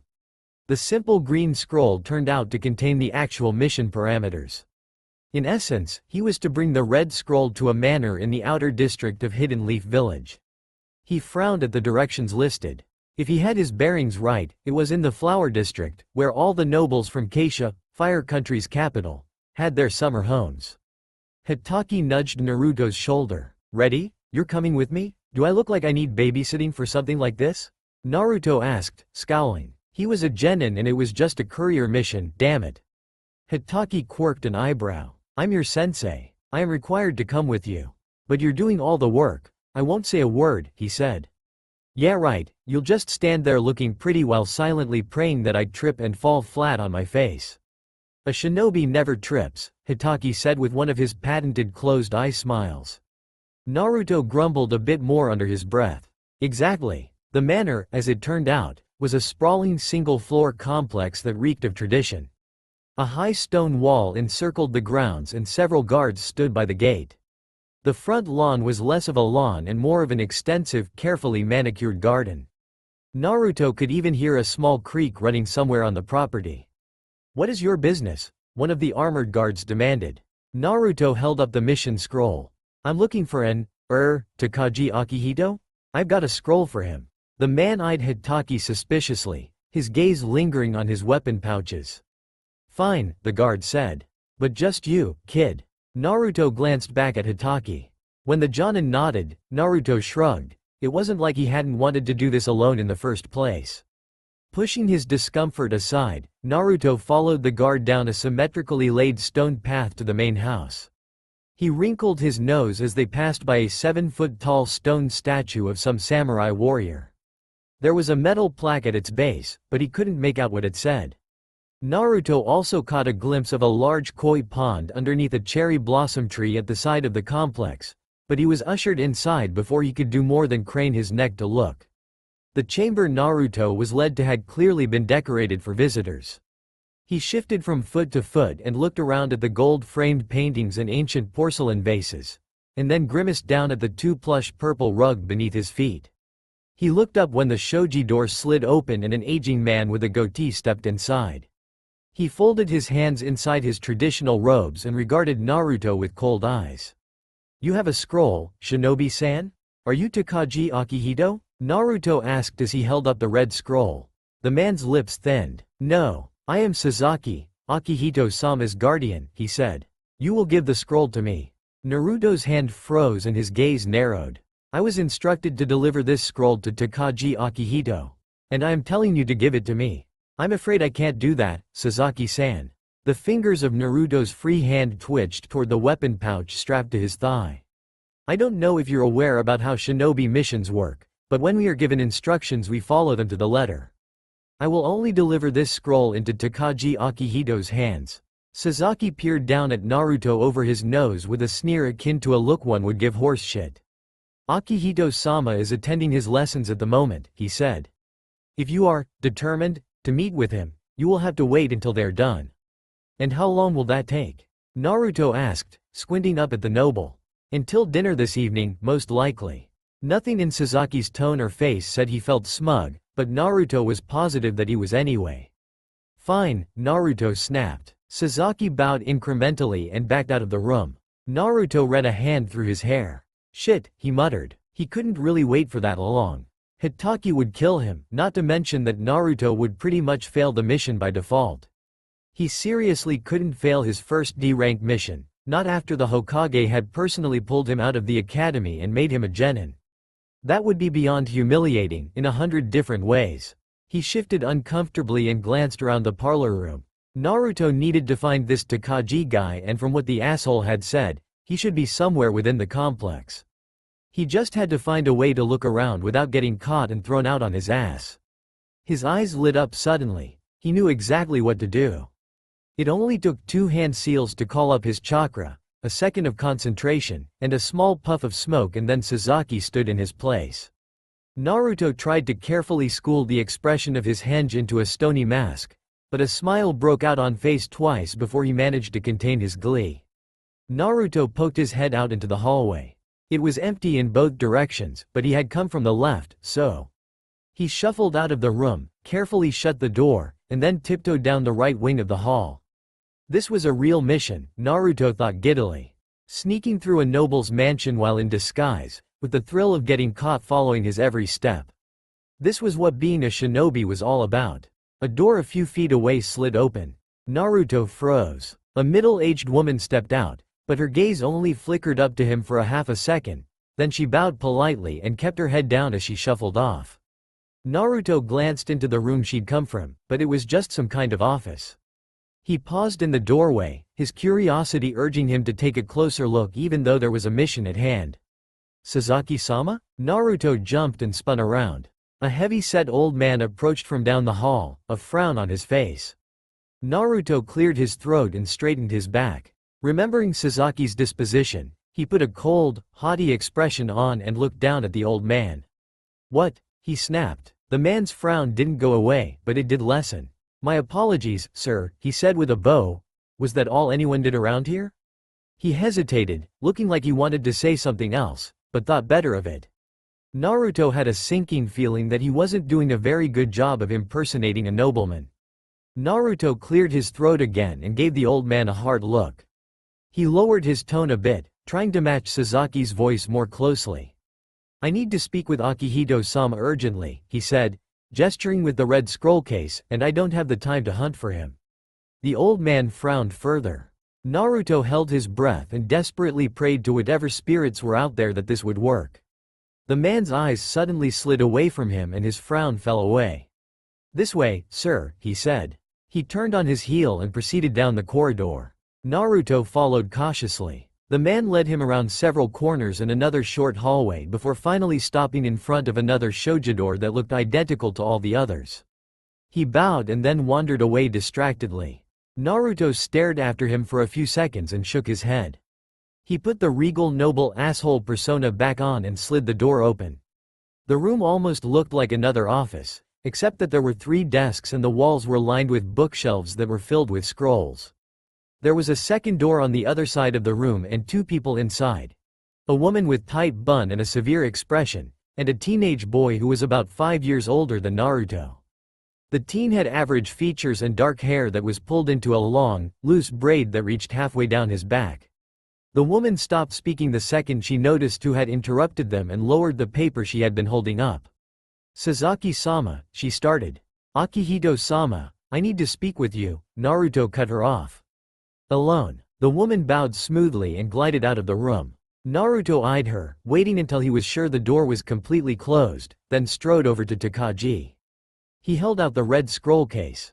"This just came for you by courier Nin," he said. Takagi smiled and furrowed his brow at the same time, looking somewhat confused. "Is it urgent?" he asked.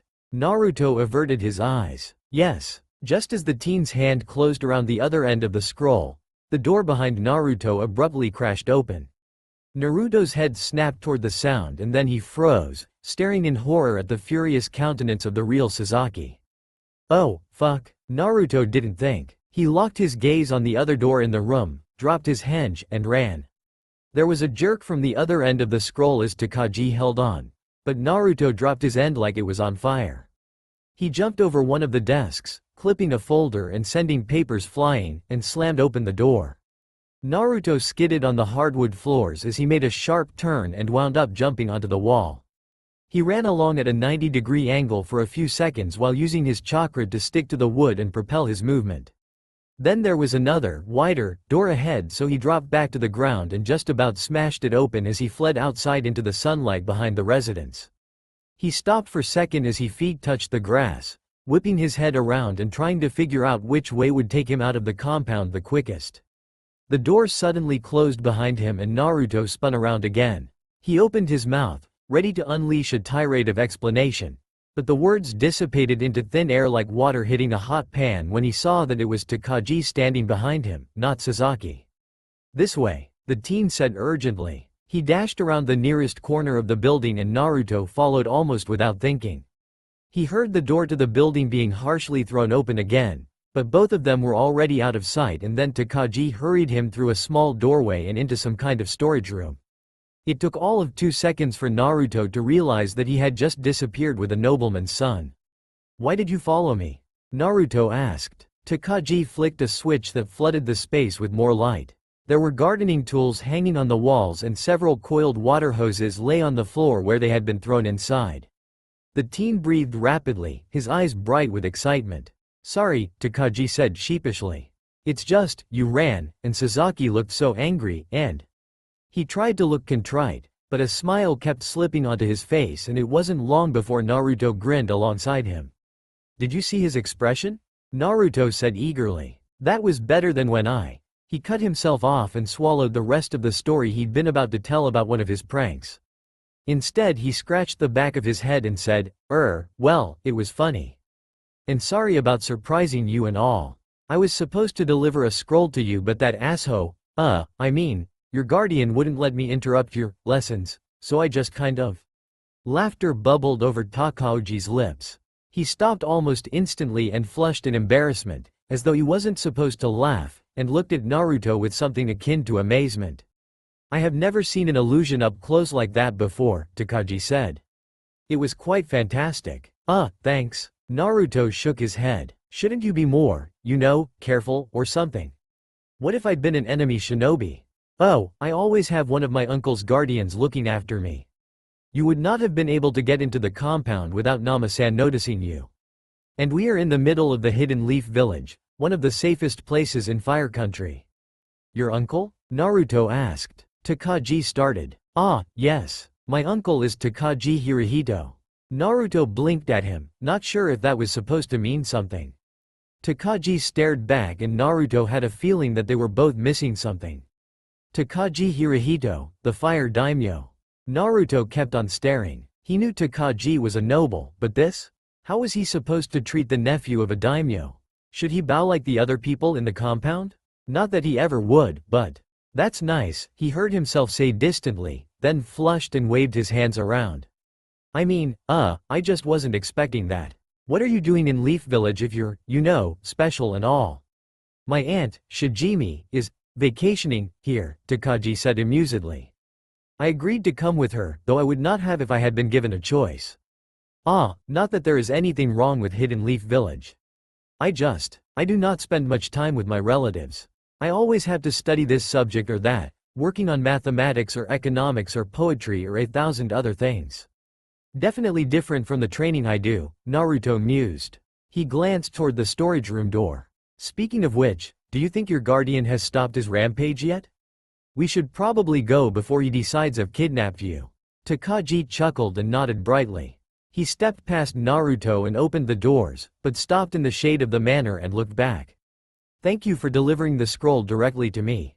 It's likely nothing more than another correspondence from my uncle, but I appreciate it nonetheless.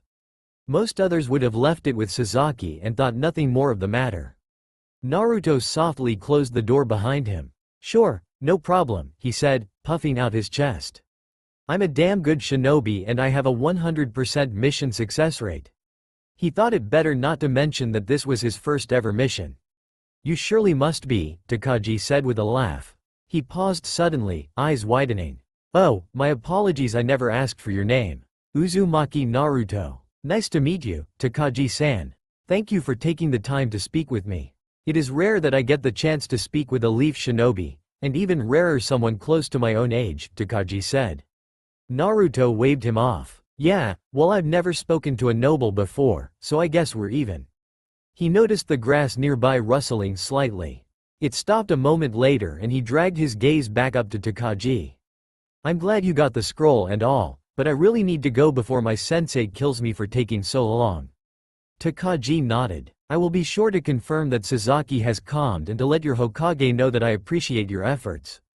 Naruto paled so quickly that it looked like he'd been dashed with flour. He hadn't even considered how what he'd done might look to his superiors. He had been focusing completely on completing his mission, but in the process he had impersonated a nobleman, trespassed, and then disappeared with the daimyo's nephew. Sounds good, Naruto said weakly. Make sure to stress that I am an awesome shinobi with only the mission's best interests at heart. Certainly, Takagi said while hiding a smile behind his hand.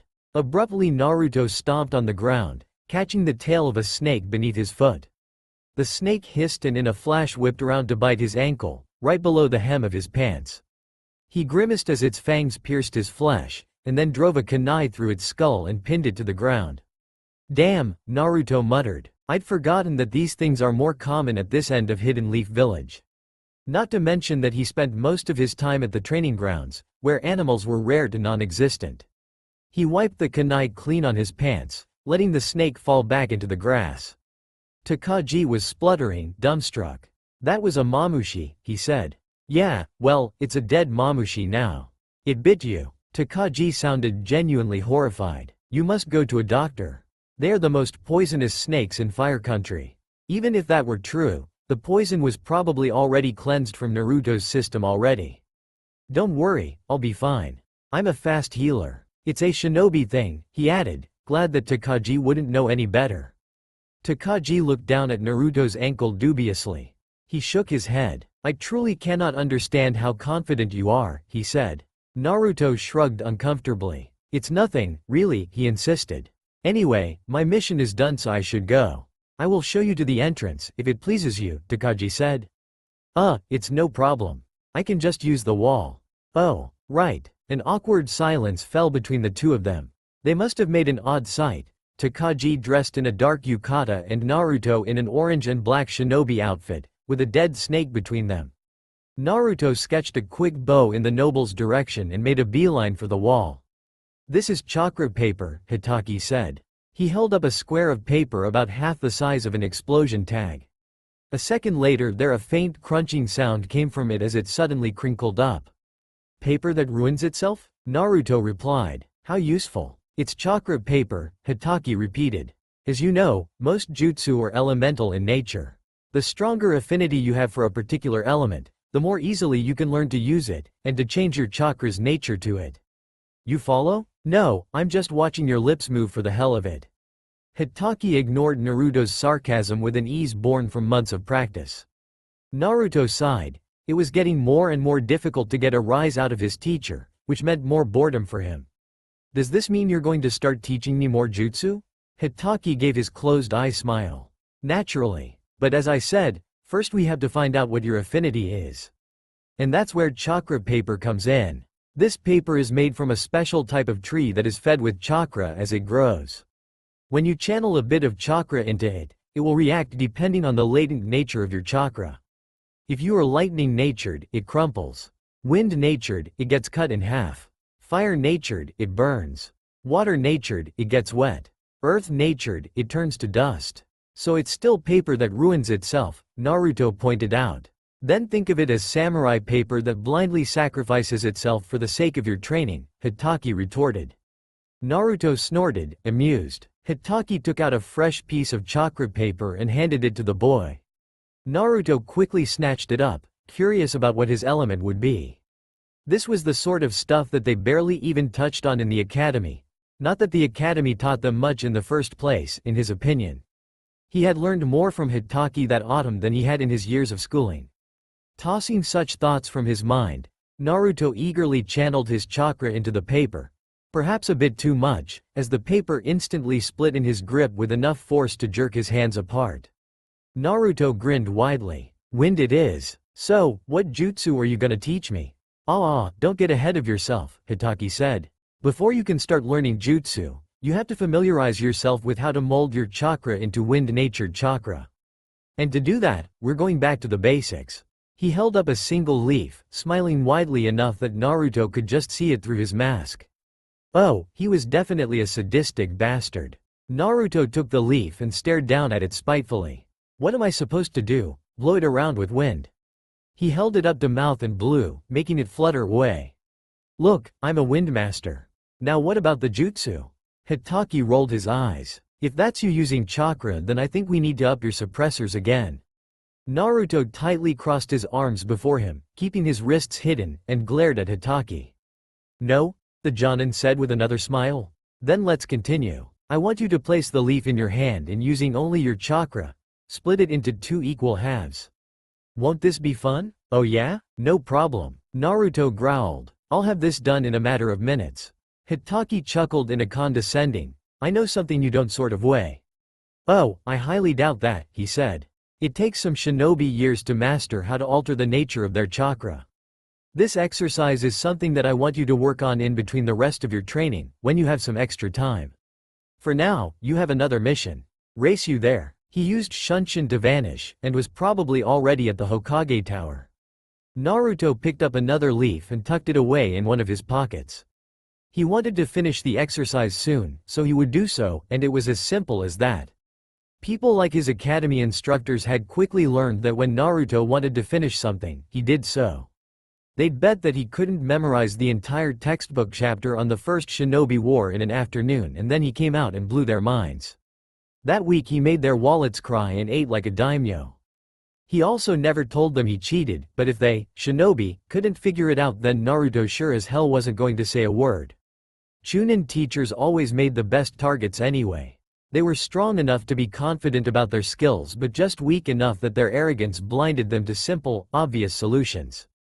Patting his pocket once to make sure that the leaf was secure, Naruto took off after Hitaki. As soon as he left the training grounds, he took to the buildings and roof hopped toward the center of town. He really needed to learn Shunshin soon if Hitaki intended to keep taking off and leaving him behind.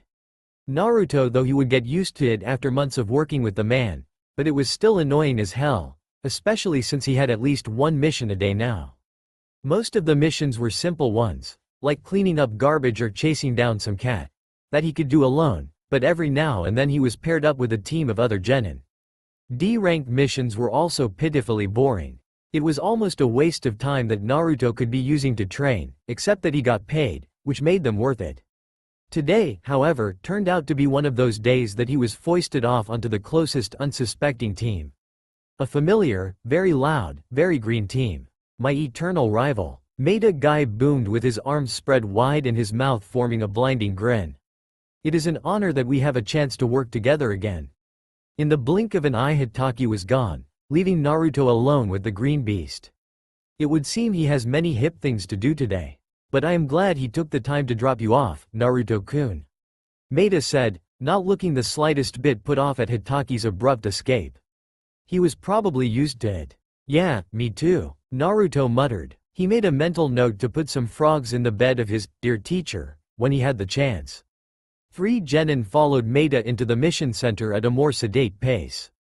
Naruto knew them as Utatane Tenten, Hyuga Neji, and Lee. Lee had never given his surname and started spouting off about the flames of youth when Naruto asked, so he just let it slide, no matter how uncomfortable he was with the familiarity of calling someone by their given name. Great, Hyuga scoffed when he saw the blonde-haired genin. Try not to get in our way this time, boy. Yeah, because I was the one who broke the fence while painting it, Naruto said dryly. Hyuga stared coldly at him and turned his nose up, so Naruto glared back. He had been on 2 joint missions with this team before and both times he'd found that Hyuga had a bigger stick up his ass than most of the Chunin he knew. Naruto hated people like him. Let's receive our glorious mission, Maida exclaimed before Hyuga could reply. Our flames of youth will push us on to victory.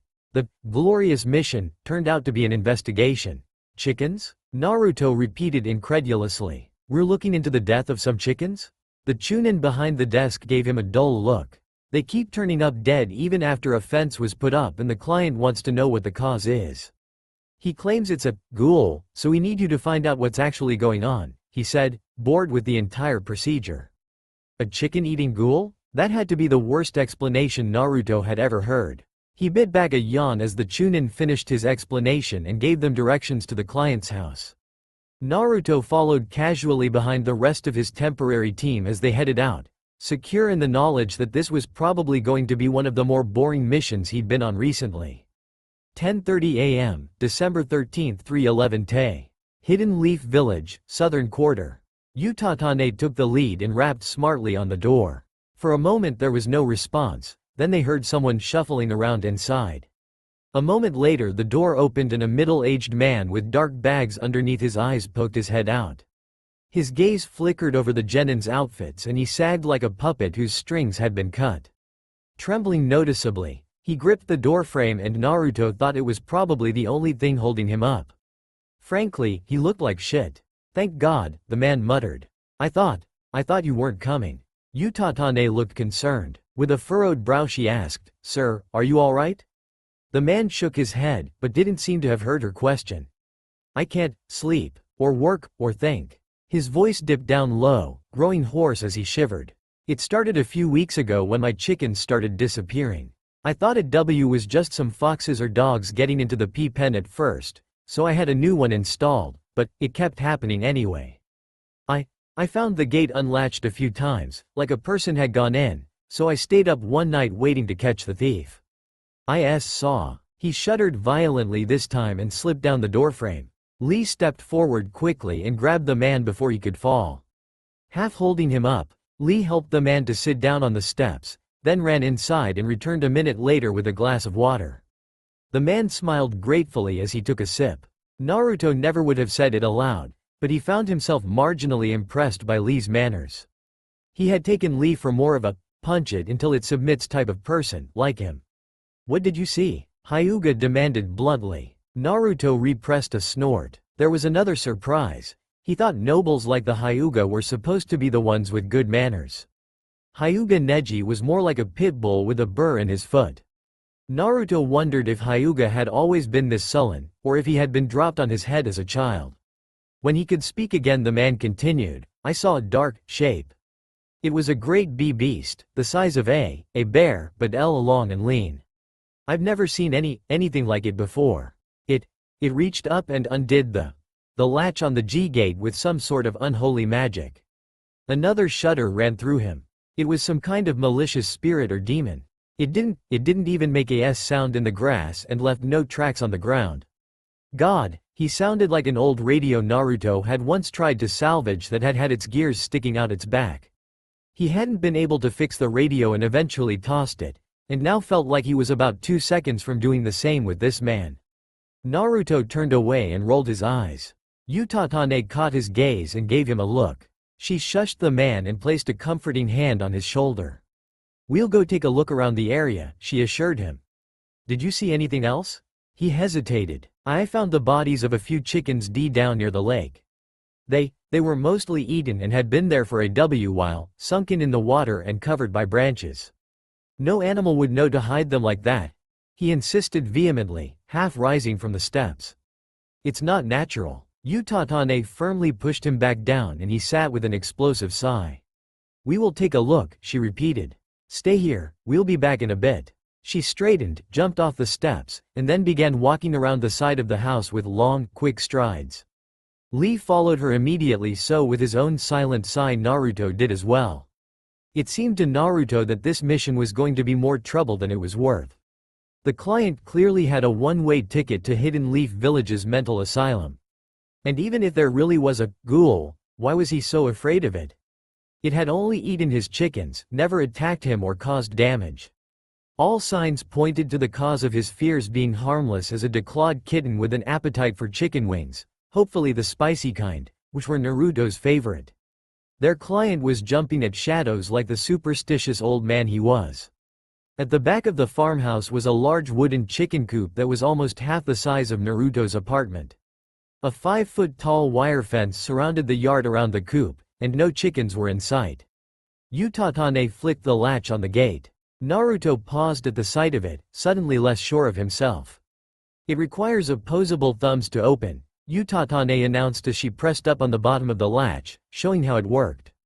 The veins around Hyuga's face bulged as he activated his eyes. He tilted his head slightly, then released a breath of air and deactivated the Byakugan. "There is nothing unusual around. There are only chickens inside the coop and no other living beings apart from the client and the animals," he said. "What if it really is a spirit?" Lee said with awe in his voice. "We will split up," Hyuga said authoritatively. "I'll head down to the lake where the client said he found the hidden corpses. Tenten, you check the eastern part of the property. Lee, head through the forest on the western part and see what you can find. Uzumaki," he turned his nose up again. "You can stay around the building in case the spirit comes back." Part of Naruto wanted to flip Hyuga off and tell him exactly where he could put his bossy attitude. A larger part of Naruto, however, rose up and reminded the angry part of him that Hyuga was accidentally handing him a free pass to do nothing for this mission and still get paid, something which Naruto eagerly jumped on. Grinning widely, Naruto reached over and slapped Hyuga on the shoulder. "Sounds good to me, boss man. I'll see you guys when you get back, yeah?" Hyuga froze like a deer that had just seen its family murdered in cold blood. He opened and closed his mouth, then his face grew red and he spun around and stalked off with as much grace as he could manage. Utatane rolled her eyes and headed around the house to the east while Lee took off toward the trees. Naruto rolled his shoulders in an easy shrug and took a seat on the ground up against the back of the house. He wondered briefly if he'd still get his pay for the mission if he took off now. Hyuga would probably rather pretend he'd had control of Naruto the whole time than admit that he bailed. Naruto caught a flash of movement out of the corner of his eye. Frowning, he turned his head to the left. The deck of the client's house stretched out a good half a dozen feet from the building. It was raised up off the ground by nearly 2 feet, and through the bushes that surrounded it he could see only darkness and the space beneath it. Naruto was about to look away when he saw the movement again, barely noticeable in the darkness. Suddenly alert, Naruto palmed a few shuriken in one hand while using the other to push himself up into a crouched position. He couldn't see anything beneath the deck, but he trusted his instincts more than his eyesight. It never occurred to him to call for backup, one of the downsides to being accustomed to being on a one-man team. He just crept up to the deck and stopped in front of the bushes. Naruto wondered if it really was a spirit like the client thought. More likely it was a homeless civilian with some basic shinobi training who was bumming off this property. His hand tightened on his shuriken at that thought, but an academy dropout was definitely something he could handle. He could think of better places to hide than under a deck though. "You can come out now," Naruto said. "I can take apart the entire deck if I need to, but I'd rather not put out that much effort today." Nothing moved in the darkness. Naruto frowned, then sighed. Fine, fine, he said nonchalantly. It was too bad that Naruto didn't know any fire jutsu. That would have gotten whoever was down there out pretty quickly. Instead, he reached into one of his pouches and withdrew a small pocket flashlight that he always kept with him. He turned it on and flashed the light through the darkness. The face of a tiger was illuminated only a few feet away. Naruto yelped in shock and scrambled backward. Holy shit! Naruto began swearing loudly as he jumped back onto his feet. He balanced there on the balls of his feet for a moment, tense and waiting for an attack that didn't come. Naruto's frown deepened when once again nothing moved in the darkness beneath the deck. Half wondering if it was just a statue or something that had been left there, he slowly approached the bushes again, this time holding a kunai out in front of him while holding the flashlight in his other hand. As the light pierced through the darkness beneath the deck, the tiger was once again illuminated. It blinked slowly at him. Naruto sucked in a breath of air sharply, but still the tiger didn't move. He stared at it, having never seen one before. It was lying on its side and its eyes were bloodshot and droopy. To Naruto it looked like it was exhausted and sick. He could literally see its ribs through the fur of its hide. He doubted it could leap at him even if it wanted to. So you're the client's ghoul, Naruto mused to himself. That didn't answer the question of how it had opened the latch on the chicken pen though, or how Hyuga had missed it when he'd looked around with his Byakugan. Wasn't it supposed to see through walls and everything? Naruto sighed aloud. Well, at least now he could see Hyuga's face light up with frustration when he found out Naruto'd already completed the mission. The tiger opened its maw and a loud pant came out. It panted again and then, almost so quietly that Naruto couldn't hear it, said, "Food." Naruto stared. There was no way in hell he just heard the tiger talk. He was obviously hearing things and had gone insane much faster than he was expecting. "Please," the tiger panted. Naruto swallowed the protests that had been building in his throat. If there was one thing he believed, it was that no one deserved to starve. "Just hold on," he said, and stood slowly. Leaving the property was easy enough. It didn't take Naruto long to head into the market district and find a butcher willing to sell him a large chunk of deer meat, though hauling it back was a fair deal harder. He managed to get it back to the deck without anyone noticing or asking questions. Thankfully his temporary teammates were nowhere in sight. When Naruto dropped the meat, large enough for several steaks, in front of the tiger, it stared for a moment. Then in a burst of energy it tore into it, gobbling it down in a few massive bites. When it had finished it licked its chops, set its head down on its paws, and tiredly closed its eyes. Naruto drew back from the bushes and sat down on the ground. Staring down at his hands, he silently asked himself what he was doing. He found a talking tiger underneath a civilian's deck and his response was to feed it. He must have been more screwed up than he thought. He was still sitting in silence when Utatane came back half an hour later. "Nothing," she said with a sigh. "Not even any tracks. I'm starting to wonder if it's not just in the client's head." She grimaced. Hyuga and Lee joined them shortly with similar results. Hyuga had found no sign of the corpses the client had claimed were hidden there, and Lee hadn't even come across any wildlife in the woods around the property. Naruto silently wondered if the tiger had scared them all away. Somehow he just couldn't open his mouth and point out the tiger lying behind him under the deck. Even when Hyuga sneered at his uselessness, Naruto just stared at him until he grew unnerved and looked away. "Hello my youthful students," Maida exclaimed when he joined them. "How has your mission gone?" "We couldn't find anything," Utatane said with a shake of her head. "There wasn't even any evidence that chickens have been dying." "I told you, he is just a crazy old man," Hyuga said with a derisive scoff. "There must be something we have missed," Lee said. He was always quick to defend people, Naruto had noticed. Hyuga scoffed again. "I had my Byakugan on and I couldn't see anything near the lake." "It's no dumping ground," he said. "A few chickens probably escaped and the client is taking it as being the work of a spirit." "It's ridiculous. You're unusually quiet, Naruto-kun," Maida observed. Naruto shrugged wordlessly. He could almost feel the tiger watching from behind him. Naruto came back to the client's home the next day.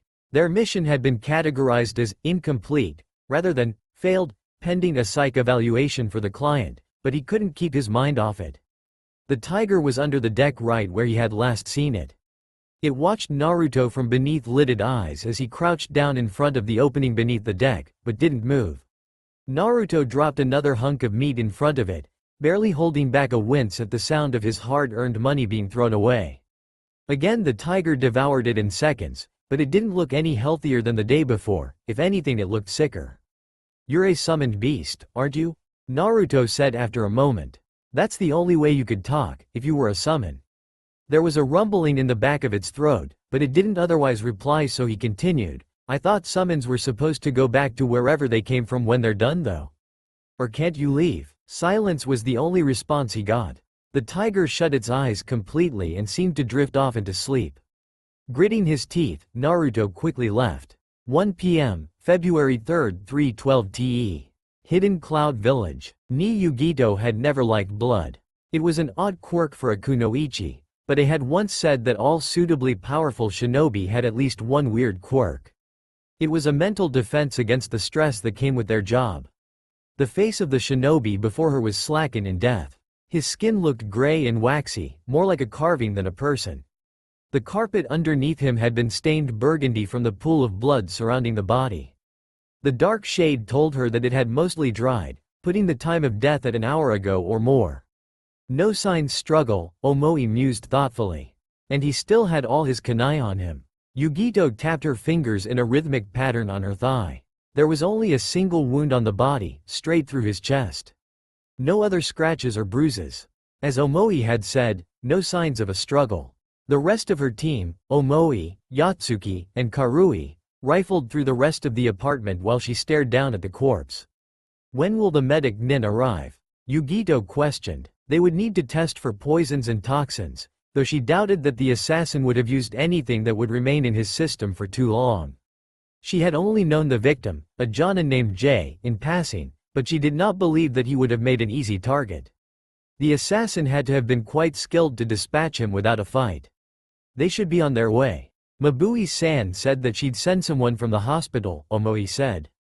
"Why the hell are we being given a goddamn murder investigation?" Karui grumbled. "I thought we were supposed to be a strike team." Yatsuki pinned the red-haired kunoichi with an annoyed look. "One of our own was killed within the walls of our village. That speaks of traitors or infiltrators, or both. If you do not view protecting your own as a worthy mission." "That's not what I meant and you know it." Karui snapped, her dark skin blushing red. A knock sounded at the door and everyone froze. Yugito turned smoothly toward its direction and said, "Enter." A shinobi with slanted eyes and dark hair hidden under a bandana-style forehead protector stepped inside and nodded politely. "Yugito-sama, sorry for the delay," he said. "T-san," Yugito greeted, smiling lightly. "We appear to have an assassination. I need you to confirm the cause of death and check for any unusual substances in his system." She glanced down at the body again and ran her eyes over it. "Check his brain cells for any signs of genjutsu tampering." T's eyebrows lifted, but he nodded instead of asking questions. He knelt down next to the corpse and the carpet squelched where the blood had soaked in too thickly for it to dry completely, but he didn't seem to notice. T's hands glowed green with medical chakra as he started to move his hands over the body, hovering a few inches above its skin. While he worked, Yugito turned back to the members of her team. "Yatsuki, check the perimeter of the building at street level. Karui, check the surrounding rooftops. Omoi, look for any chakra impressions that might have been left." The three shinobi nodded as one and the louder members of her team disappeared. Omoi sat cross-legged on the floor near the door, rested his hands on his knees, and closed his eyes. Yugito folded her arms behind her back and returned to watching T. The medic nin had his tongue sticking out of the corner of his mouth as he worked and Yugito had to suppress a smile at the sight. "There's nothing in his bloodstream," T announced a minute later. "There is minor tissue necrosis around the edges of the wound on his chest which would suggest the use of chakra rather than a weapon. Based on the lack of burned skin and the clean border, probably a raw chakra technique. I can't quite tell whether he was under a genjutsu. He's been dead too long, so there's not enough latent chakra left in his system. My preliminary diagnosis would be that it's unlikely he died while under a genjutsu though." Nodding silently, Yugito started to form a picture of the assassination in her head. Jay had been attacked by a chakra specialist with a raw attack, which meant the assassin had precise chakra control. The attack took place in the living room while Jay was awake. Why hadn't the assassin waited a few hours until Jay was asleep? They were obviously capable of getting around the traps if they broke in anyway, unless they hadn't. Unless Jay knew the assassin and let them in, and then was attacked while his guard was down. As a Jonin, it was unlikely that Jay would have been fooled by an imposter, which meant. Yugito's lips thinned. It looked increasingly likely that someone Jay knew and trusted had killed him. Was this a domestic dispute? Or the work of a highly skilled infiltrator? Omoi opened his eyes and released a pent-up sigh. Nothing, he said. Yugito didn't let the frown she wanted to wear show. Go gather Karui and Yatsuki, she said. When Omoi had gone, she turned all of her attention back onto T. Thank you for your assistance, T-san. Please submit a report with the Raikage's office after you have finished here and taken the body to the morgue. T nodded. Of course, Yugito-sama. She repressed a sigh as she left the apartment. Just because B insisted that everyone call him Killer B-sama, they did the same with her, regardless of how much she protested. Yugito shook her head and smiled fondly.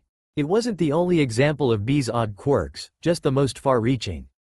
A civilian woman peeked out from another apartment as Yugito passed by. Is everything all right? She asked, trying to sound concerned but only managing to come off as eager. Yugito gave her a wan smile. Most civilians were keen to stay out of shinobi matters, but as a result those who were still curious tended to be gossip mongers. Fine, ma'am, she said. Just shinobi business. The woman nodded. Oh, I know. I saw T-san come by a minute ago. Poor boy. He must be taking this hard. He and Jay were such good friends. Yugito pulled up short. Yes, she agreed lightly, he must be. She gave the woman a pointed look until she sheepishly closed her door, then flashed back to Jay's apartment. She slammed the door open just as a flash of white light lit up the center of the room and the corpse disappeared. There was no body storage scroll in sight. T stared up at her, surprise and guilt written across his face. Yugito's eyes narrowed. She channeled chakra into her fingernails and they smoothly lengthened into foot-long claws. Care to explain? She said. T stayed very still, like a mouse watching a hawk and not daring to make any sudden movements. He did not respond or try to defend himself. His fingers twitched. Yugito felt the chakra before she saw the table move, pulled by chakra strains. She dove forward, rolling underneath the furniture as it flew overhead and into the wall behind her with a mighty crash, and then pulled her claws up in time to block a chair. Her hardened nails bit through the wood with ease, sending splinters flying in every direction. Instead of fleeing like Yugito expected, however, T jumped right at her, through the debris. He tried to slam his shoulder into hers and body check her, but Yugito spun away from the blow and drove her claws into his side. T dodged at the last second and blurred into three figures. Yugito slashed out at them and the nearest two broke apart and dissipated like a cloud blown by the wind, while the third made a break for the front door. She ignored it and instead turned toward the open balcony doors on the other side of the apartment. Focusing, she manually molded her chakra for a jutsu, and then released it. Lightning raced down the tips of her claws and shot across the balcony. A scream rent through the air as the lightning hit T's invisible body in midair as he jumped. Whatever jutsu he'd been using flickered and failed, and his flailing body fell toward the ground. Yugito launched herself over the balcony after him. Several more yells rang out below when T landed with a crunch and the civilians on the street wisely backed away as Yugito appeared nearby. Please surrender, T-san, she said. I would prefer to finish this altercation with words, rather than bloodshed. Yugito-sama, Yatsuki called out as he shouldered his way through the fleeing crowd. T twitched on the ground. He tried to push himself up, but wound up collapsing again. Yugito strode closer, claws held out warily. A faint sheet of chakra coated her body, reaching out and sensing. Before her eyes could even widen, Yugito spun on her heel. A warning died on her lips as T appeared behind Yatsuki with one hand glowing with chakra pressed to Yatsuki's back, just behind his heart. The civilian hench T had been using faded away, as did the clone lying in the street. Both Yugito and Yatsuki froze. T licked his lips nervously while his wide, bloodshot eyes darted around the now mostly empty street. You have to let me go, he said desperately. You don't understand. Yatsuki twisted abruptly, throwing a haymaker at Tango's head and attempting to dislodge his hand. He lost power halfway through the impromptu attack and stumbled sideways, gasping. A wet spot soaked through the front of his uniform as blood poured down his front. He gasped again, hand fluttering up as though to touch the stain, but a moment later the limb fell limply to his side. Yatsuki dropped to his knees, then collapsed face first onto the dusty pavement. On his back a hole was visible, just like the one on Jay, and liters of blood poured out of it in rhythmic spurts. Karui yelled something from a distance, but Yugito couldn't hear it over the pounding roar filling her ears. She didn't remember reaching for her tailed beast's chakra, but suddenly it was there, setting her veins on fire, pulsing in time to her heartbeat, and throwing all of her senses into sharp relief. Yugito raced across the distance between her and the fleeing T and smashed her first, claws bared, into his back. She retracted her nails and lashed out with her leg, catching him on his side with enough force that his form blurred like a baseball hit by a bat and sent him plowing into a building. The bricks around T shattered and indented, and with an ominous crack the balcony above came rumbling down, showering him with metal poles and clay tiles. Yugito stalked forward through the billowing dust, looking for any sign of movement even though she was sure she had knocked him unconscious. A thick cloak of Matabi's chakra covered her. It tickled at her skin, vibrating like a cat's purr. The familiar sensation felt calming, but Yugito clung tightly onto her rage, unwilling to give it up just yet, and instead settling into a cold, clear fury. Sounds of the world around her slowly returned, like water seeping into dry ground. Karui yelled expletives while Omoi spoke rapidly. The civilians had long since cleared out, having developed an acute danger sense from living in a hidden village, but shinobi drawn by the skirmish were starting to gather and ask questions. Yugito said, pointing to the nearest Chunin and then gesturing toward where T lay. Contain him. She turned sharply on her heel and used an extra pulse of chakra to flash over to her teammate's side. Karui burned white-hot with anger and Omoi appeared particularly grim. Yugito kneeled down near Yatsuki, but didn't bother to check for vitals. What seemed like a cart's worth of blood had poured out onto the street and slowly flowed downhill. Yugito's stomach flipped at the sight, but she barely felt it through Matabi's chakra. I'm sorry, Omoi said.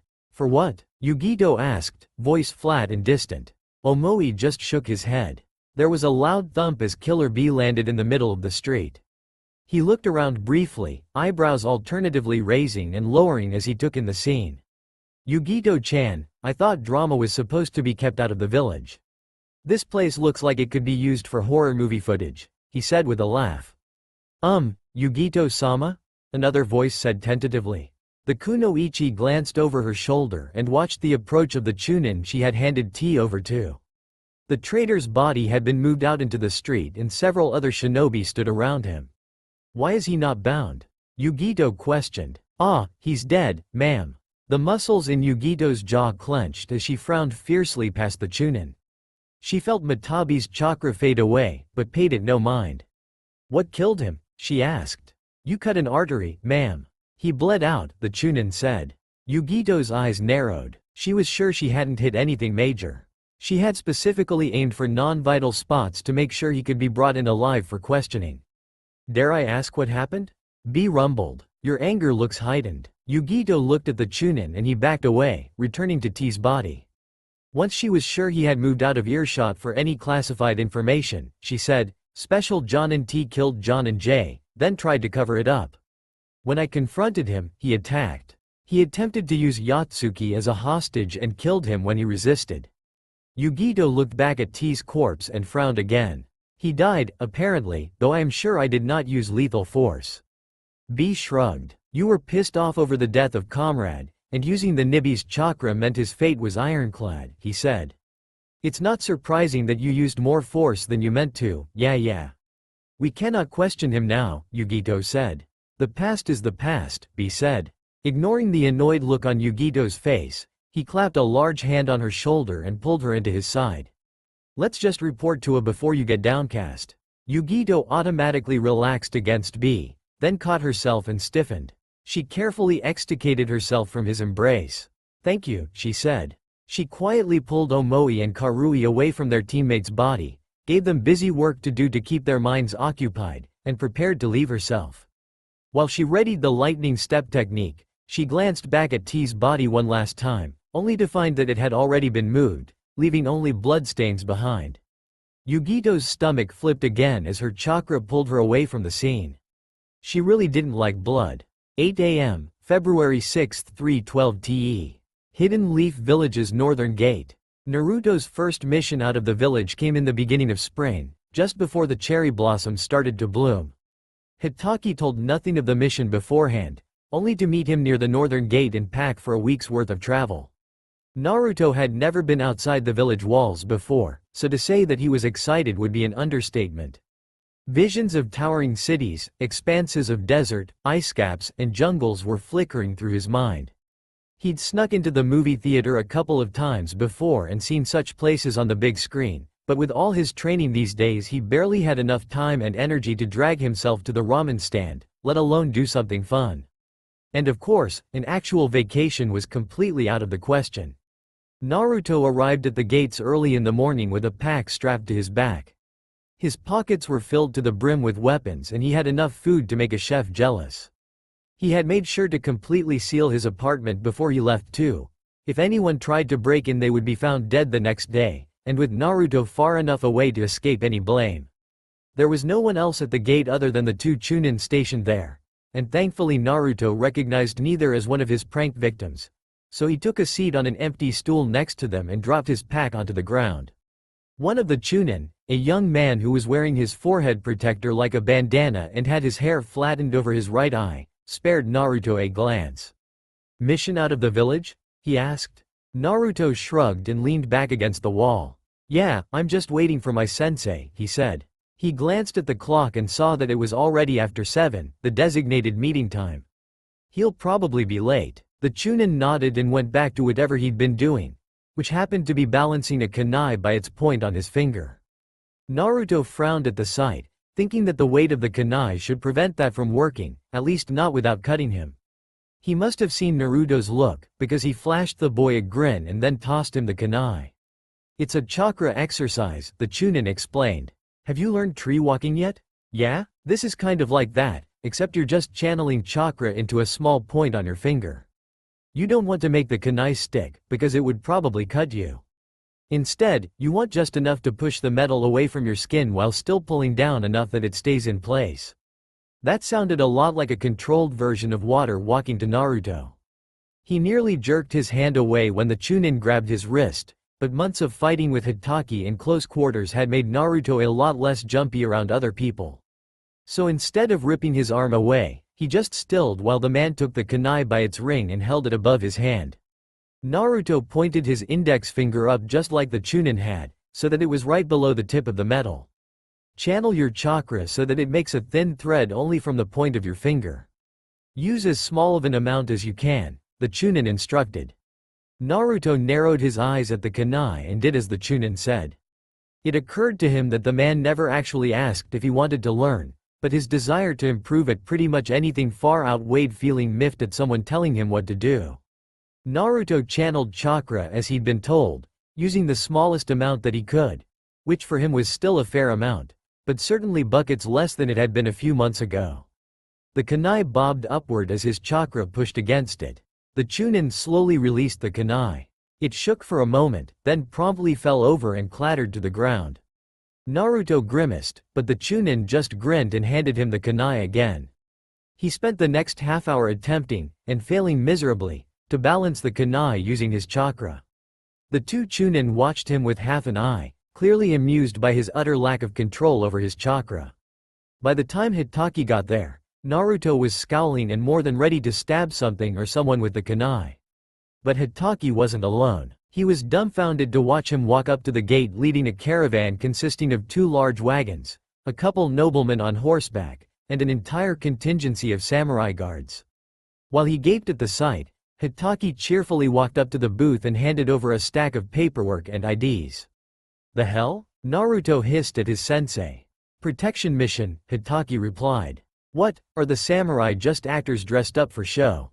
Naruto questioned as he eyed the swords they were all carrying. "Why the hell are they hiring a genin?" Hitaki gave him a look he couldn't quite decipher. "You were requested specifically, actually. While Naruto gaped, he continued on with a wave of his hand, and besides, it's always good to have a few guards in the shadows. They're not expecting any trouble as far as I can see though. They sure as fuck look like they're expecting a damn invasion, Naruto muttered. He wondered if he had been requested because of the 9 tails. And if so, was that a good or a bad thing? Behave yourself, Naruto, Hitaki said coolly. He accepted the paperwork back from the Chunin guards with a nod. It always ends messily when a shinobi gets mixed up in politics. Politics? How is this? Naruto cut himself short when one of the noblemen pulled his horse up next to them. Or rather he tried to. As soon as he got close the horse pulled away, prancing nervously from foot to foot. Naruto couldn't quite repress a grin when the whites of its eyes began to show as its eyes rolled wildly in its head. Animals could never stand to be anywhere near him. It was like they could sense that his existence was unnatural. Bloody beast, the nobleman muttered as he pulled sharply on the reins. Well, Shinobi-san, what is the hold up? Naruto frowned up at him, thinking that he looked familiar, but he couldn't remember where he'd seen him before. Maybe the man was famous or something. Hitaki bowed his head slightly and then turned to his student. You will be riding in the back of the first wagon with the client. Do not leave his side for any reason, do you understand me? When Naruto nodded he continued, your primary objective is to protect him. If we're attacked, don't engage the enemy, just get him out of the area immediately. Standing straight, Naruto replied with a, yes sir, and then made his way into the caravan. The back of the first wagon was covered by a thick, soft covering. It reminded him of the tiger who was still underneath that deck. He had been feeding it on and off for the past few weeks, stealing meat when he could, because he sure as hell didn't have the money to pay for it. Despite the time and money he'd been putting into it, the summoned animal had hardly said another word to him other than a quiet, thank you, once, and hardly looked any better than when he'd first found it. It took Naruto's eyes a second to adjust to the dimness of the wagon's interior. There were chakra lights lining the thick, dark wooden walls and it was larger than he expected. Hitaki probably could have stood up inside with only minimal stooping. At the front of the wagon, sitting on a bench that was lined with dark velvet, was a young nobleman just a handful of years older than him. Naruto stared at him for a moment, something about his appearance tickling at the back of his mind. Had he pickpocketed him before? Naruto realized with a start. The teenager smiled sheepishly. Takagi Akihito. He delivered a letter to him for his first mission. But if he was the client then that meant, oh fuck, he was supposed to protect the daimyo's nephew? If anything happened to him Naruto would be lucky not to be carted off to the capital and publicly executed. Or could the daimyo do that? Hell if Naruto knew where his power ended and the Hokages began. Either way this was very not good. My apologies for the surprise, Takagi said, blissfully unaware of the shinobi's predicament. I would have warned you, but I had no way of contacting you. For the first time in a long while, Naruto found himself speechless. All he could think was that when he failed they were going to try to decapitate him and then they'd all find out that he couldn't die and then they'd lock him up and… Takagi gestured to the bench across from Naruto. Between them was a table that was bolted to the floor. Please, take a seat, he said. The wagon jerked forward suddenly and Naruto instinctively used his chakra to stick to the floorboards so that he didn't go toppling backward. He'd never been in a wagon or other moving vehicle before. It was a distinctly odd and unsettling feeling, knowing that he was moving without actually moving. He sat down heavily in the chair, still using chakra to stick to it out of fear that he'd fall out. A silence fell between them as the caravan moved along. Takagi, dressed in his unwrinkled, expensive-looking yukata, looked distinctly warm and uncomfortable in the stuffy wagon, but he didn't complain. Conversely, sitting there in his dirt-stained orange and black shinobi outfit and being surrounded by opulence made Naruto feel just as poor as he really was. I need your help, Takagi suddenly blurted out. Huh? Was all Naruto could think to say. Takagi reddened faintly, but looked determined. I requested you for this mission because I need your help with something. You are the only shinobi I have met in the Hidden Leaf Village and thereby one of the only people who I know for sure does not answer to my guardian, he said. Oh god, Hitaki was right about the politics thing. What was Takagi going to ask, if Naruto could assassinate his guardian? When he didn't reply immediately Takagi hesitated, but looked undeterred. He fumbled while taking out a folded piece of paper from within his yukata, then spread it out across the table. It turned out to be a detailed map of Fire Country. Takagi tapped a road on it that ran north from Hidden Leaf Village and said, "This is the route we're taking." He drew his finger up along it, tracing it to a star on the map that was labeled Keisha, Fire Country's capital city, and the daimyo's seat of power. Takagi paid little attention to it, however, and instead pointed to a spot on the map that was probably a few days' travel north of the city, not too far from the road they would be taking. "And that would be?" Naruto prompted. The young nobleman flashed an excited smile. "I have on good authority that that is an area where some new ruins have been discovered. They have been dated as being several hundred years old, back to before the beginning of the shinobi era," he said, nearly breathless. "It is private land, so almost no one has looked into it yet. Can you just imagine it? There could be buildings there that have stood untouched for centuries, just waiting to be uncovered." "Buildings?" Naruto thought, bewildered. This was about some old buildings? "And what does this have to do with me?" he asked cautiously. "My guardian would never let me go exploring like that. He would rather I remain locked up in a wing of the Lotus Palace instead, so if I asked one of the guards to go with me he would react adversely. And if I asked Nama-san, my uncle would surely hear of it. I am not foolish enough to try to go on my own either, so that leaves the only option of hiring an outside guard to go with me," Takagi said. Naruto leaned back in his seat and appraised Takagi thoughtfully. While a very large part of him was still thinking, "This is not going to end well," he couldn't deny his own curiosity. And the mere thought of all the money he could get if Takagi continued to hire him for missions made him drool. He might be able to afford soundproofing for his ceiling and get a good night's sleep in his own bed for once. "Who's Nama?" Naruto asked. "Ah, one of my uncle's 12 guardian shinobi. He usually guards me while I'm out of Keisha, but he went ahead of us this time since I hired you two as an escort." Naruto nodded slowly, though he felt like that wasn't the whole story. He had heard of the guardians in the academy and knew that they were all supposed to be exceptional shinobi. Would one of them really just leave like that because Takagi asked? "So what exactly do you want me to do?" Naruto questioned. Takagi's shoulders relaxed almost imperceptibly. Naruto probably wouldn't have noticed had he not spent years reading body language. It was the best way to tell if a shopkeeper was on to him and was about to throw him out, or if the person he was about to target for a prank was already aware of his presence. "I just need you to come with me," the teenager said. "On the 4th day of the trip we will be stopping for the night near to where the ruins were found. After we have settled in for the night you will help me sneak away from camp. We will look around a bit, then come back." It sounded simple enough to Naruto, but Takagi's eyes were gleaming with excitement, as though it was going to be a grand adventure. Naruto supposed the noble had never been outside his gilded cage before. Living like that would drive the genin insane. What was life without the occasional paint prank or death-defying fall? Naruto nodded reluctantly and tried to pretend that the blinding smile Takagi sent him wasn't infectious.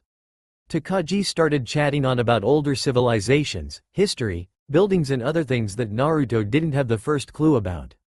He rather reminded Naruto of an overly enthusiastic chipmunk. When he'd exhausted himself at last, Takagi stood up, somehow managing to keep his balance on the moving wagon without chakra, and went over to one of the chests that was in the very front of the wagon. He pulled out a polished wooden board and a box and set them down on the table. "Would you like to play shogi?" he asked eagerly. "It'll be a great way to pass the time." I don't really know how to play." Naruto had seen it played before, but he'd never paid much attention to board games, even as a kid. They were just those expensive and too bulky to shoplift things that other kids had. Takagi only looked all the more excited. "I can teach you then." Naruto watched curiously as he set up the wooden board with smooth wedge-shaped marble tiles that had kanji characters carved into their surface and began to explain the rules. Part of it went over Naruto's head at first, but he figured it was kind of like a spar in that he had a certain set of skills to use against his opponent. The wagon rolled on as they started to play. Naruto could hear faint voices outside and the clop of the horse's hooves, accented by the occasional clink from the shogi pieces. 11:30 p.m., February 10, 3:12 TE. Roadside camp, midway between Hidden Leaf Village and Keisha. When someone tapped Naruto on the shoulder in the middle of the night, he was instantly awake and on his feet, throwing off the person who had awakened him. It took him a brief second to see Akihito's faded outline toppling backward, then another second to grab his collar and haul him back to his feet. "What the F?" Naruto managed to say before Takagi shushed him. "The guards are just sitting around the fire now," he whispered urgently. "Do you know where the other shinobi is? Hitaki-sensei?" Naruto mumbled. He shook his head to clear out the last vestiges of sleep. Pushing back the curtain on the back of the wagon just enough to see outside, Naruto cast an eye around the camp that had been made between the two wagons and saw a sea of sleeping bags and snoring samurai. After a second he caught a flash of silver hair, and when he turned his head he found Hitaki sitting up against the other wagon with Takaoji's guardian, Sasaki, Naruto thought his name was, next to him. Naruto pulled back into the wagon and said, "I think I have an idea. Just start walking into the woods and don't look back, I'll be right behind you. And try not to look like you're sneaking away to do nefarious things, yeah?" Takagi stifled a laugh and nodded. With surprising calmness he stepped out the back of the wagon and turned to walk into the woods. As Naruto followed him he saw that while none of the samurai had noticed, Hitaki turned his head to them. "Bathroom," Naruto mouthed to him, and Hitaki nodded and looked away. As he quickly followed Takagi into the darkness, Naruto felt a twinge of guilt that he mercilessly squashed beneath years of bitterness and persecution. He needed money to survive, and to get money he would do what he had to, and right now that meant helping the daimyo's nephew have his little adventure. As they left the light of the campfire, Naruto was surprised to see how quickly and silently Takagi moved. He wondered if the teen had much experience sneaking around. Maybe he was really an enemy shinobi in disguise and Naruto was a part of a large conspiracy plot to assassinate the daimyo? The thought nearly made him laugh aloud. Quiet or not, Takagi wouldn't have the first clue of what to do with a kunai. Suddenly, Naruto noticed that they weren't just meandering through the woods, but following a faint path. Takagi stopped abruptly and crouched down and brushed his fingers across a stone. With a start Naruto realized that it was square in shape, and clearly man-made. As they continued along, the stones became more frequent. The path had once been paved, but was now mostly worn away or buried. It must have been very old, older even than the dried-up, green hunk of food in the back of one of Naruto's cabinets, which he was sure had been there for a few centuries at least. Naruto was aware that pre-shinobi era ruins were occasionally found in Fire Country, but it wasn't something he'd ever paid much attention to. Old buildings, even ones that were said to be more than hundreds of years old, just didn't concern him. How could they help him on his path to becoming a stronger shinobi? But thinking that there were non-food items out there that were hundreds of years older than him. It was a bit intimidating to realize that the world was so much bigger than him. In the academy they were taught almost solely about the history of Hidden Leaf Village. He didn't even know how the pre-shinobi era civilizations had fallen. Takagi took another step forward and then suddenly the ground gave way beneath him and he was gone. For a moment Naruto froze, staring at the empty path. His heart began to jump around in his chest like a cat trapped in a paper bag and he scrambled forward to the edge of the hole where the earth had fallen in beneath Takaoji's weight. Dirt continued to fall loose and drop into the hole, but the ground held strong beneath his feet. "Shit," Naruto swore aloud. "Takagi, can you hear me?" A groan sounded from below, closer than Naruto expected. "I'm fine," Takagi said. "The ground is pretty soft." Just a second. Naruto could hear the shifting of cloth as he fumbled for something, and then suddenly the light from a flashlight was shining on his face. Akihito cast it around and Naruto could see that the teen was only just over 15 feet below. "Come down here," Takagi said, suddenly excited again as he ran out of view. "There's a tunnel." Naruto knew there was no way for this not to end in disaster. He growled at his own stupidity for going along with something like this. All the money in the world wasn't worth the possibility of getting arrested for killing the daimyo's nephew. And now the only way to get that fool out of there was to go down into a half-collapsed tunnel himself? Standing on the edge of the hole with his heart still pounding wildly in his chest, Naruto could think of nothing other than how the tunnel would collapse on his head and he'd be buried eternally in the earth, breathing in dirt and unable to move. He didn't even like going into basements, and now he had to go down there. Naruto took a deep breath and closed his eyes tightly. He was a shinobi, damn it. He had trampled over every shinobi, civilian, and stingy store owner trying to get in his way, and he sure as hell wasn't going to let some goddamn tunnel stop him. With his eyes still screwed closed he braced his legs and jumped down into the hole. As Takagi had said, the ground was soft and slightly springy. One at a time Naruto slowly opened his eyes. The tunnel stretched forward in front of him, and his breath caught in his throat at the sight. It was like a giant maw opening up before his, ready to swallow him whole.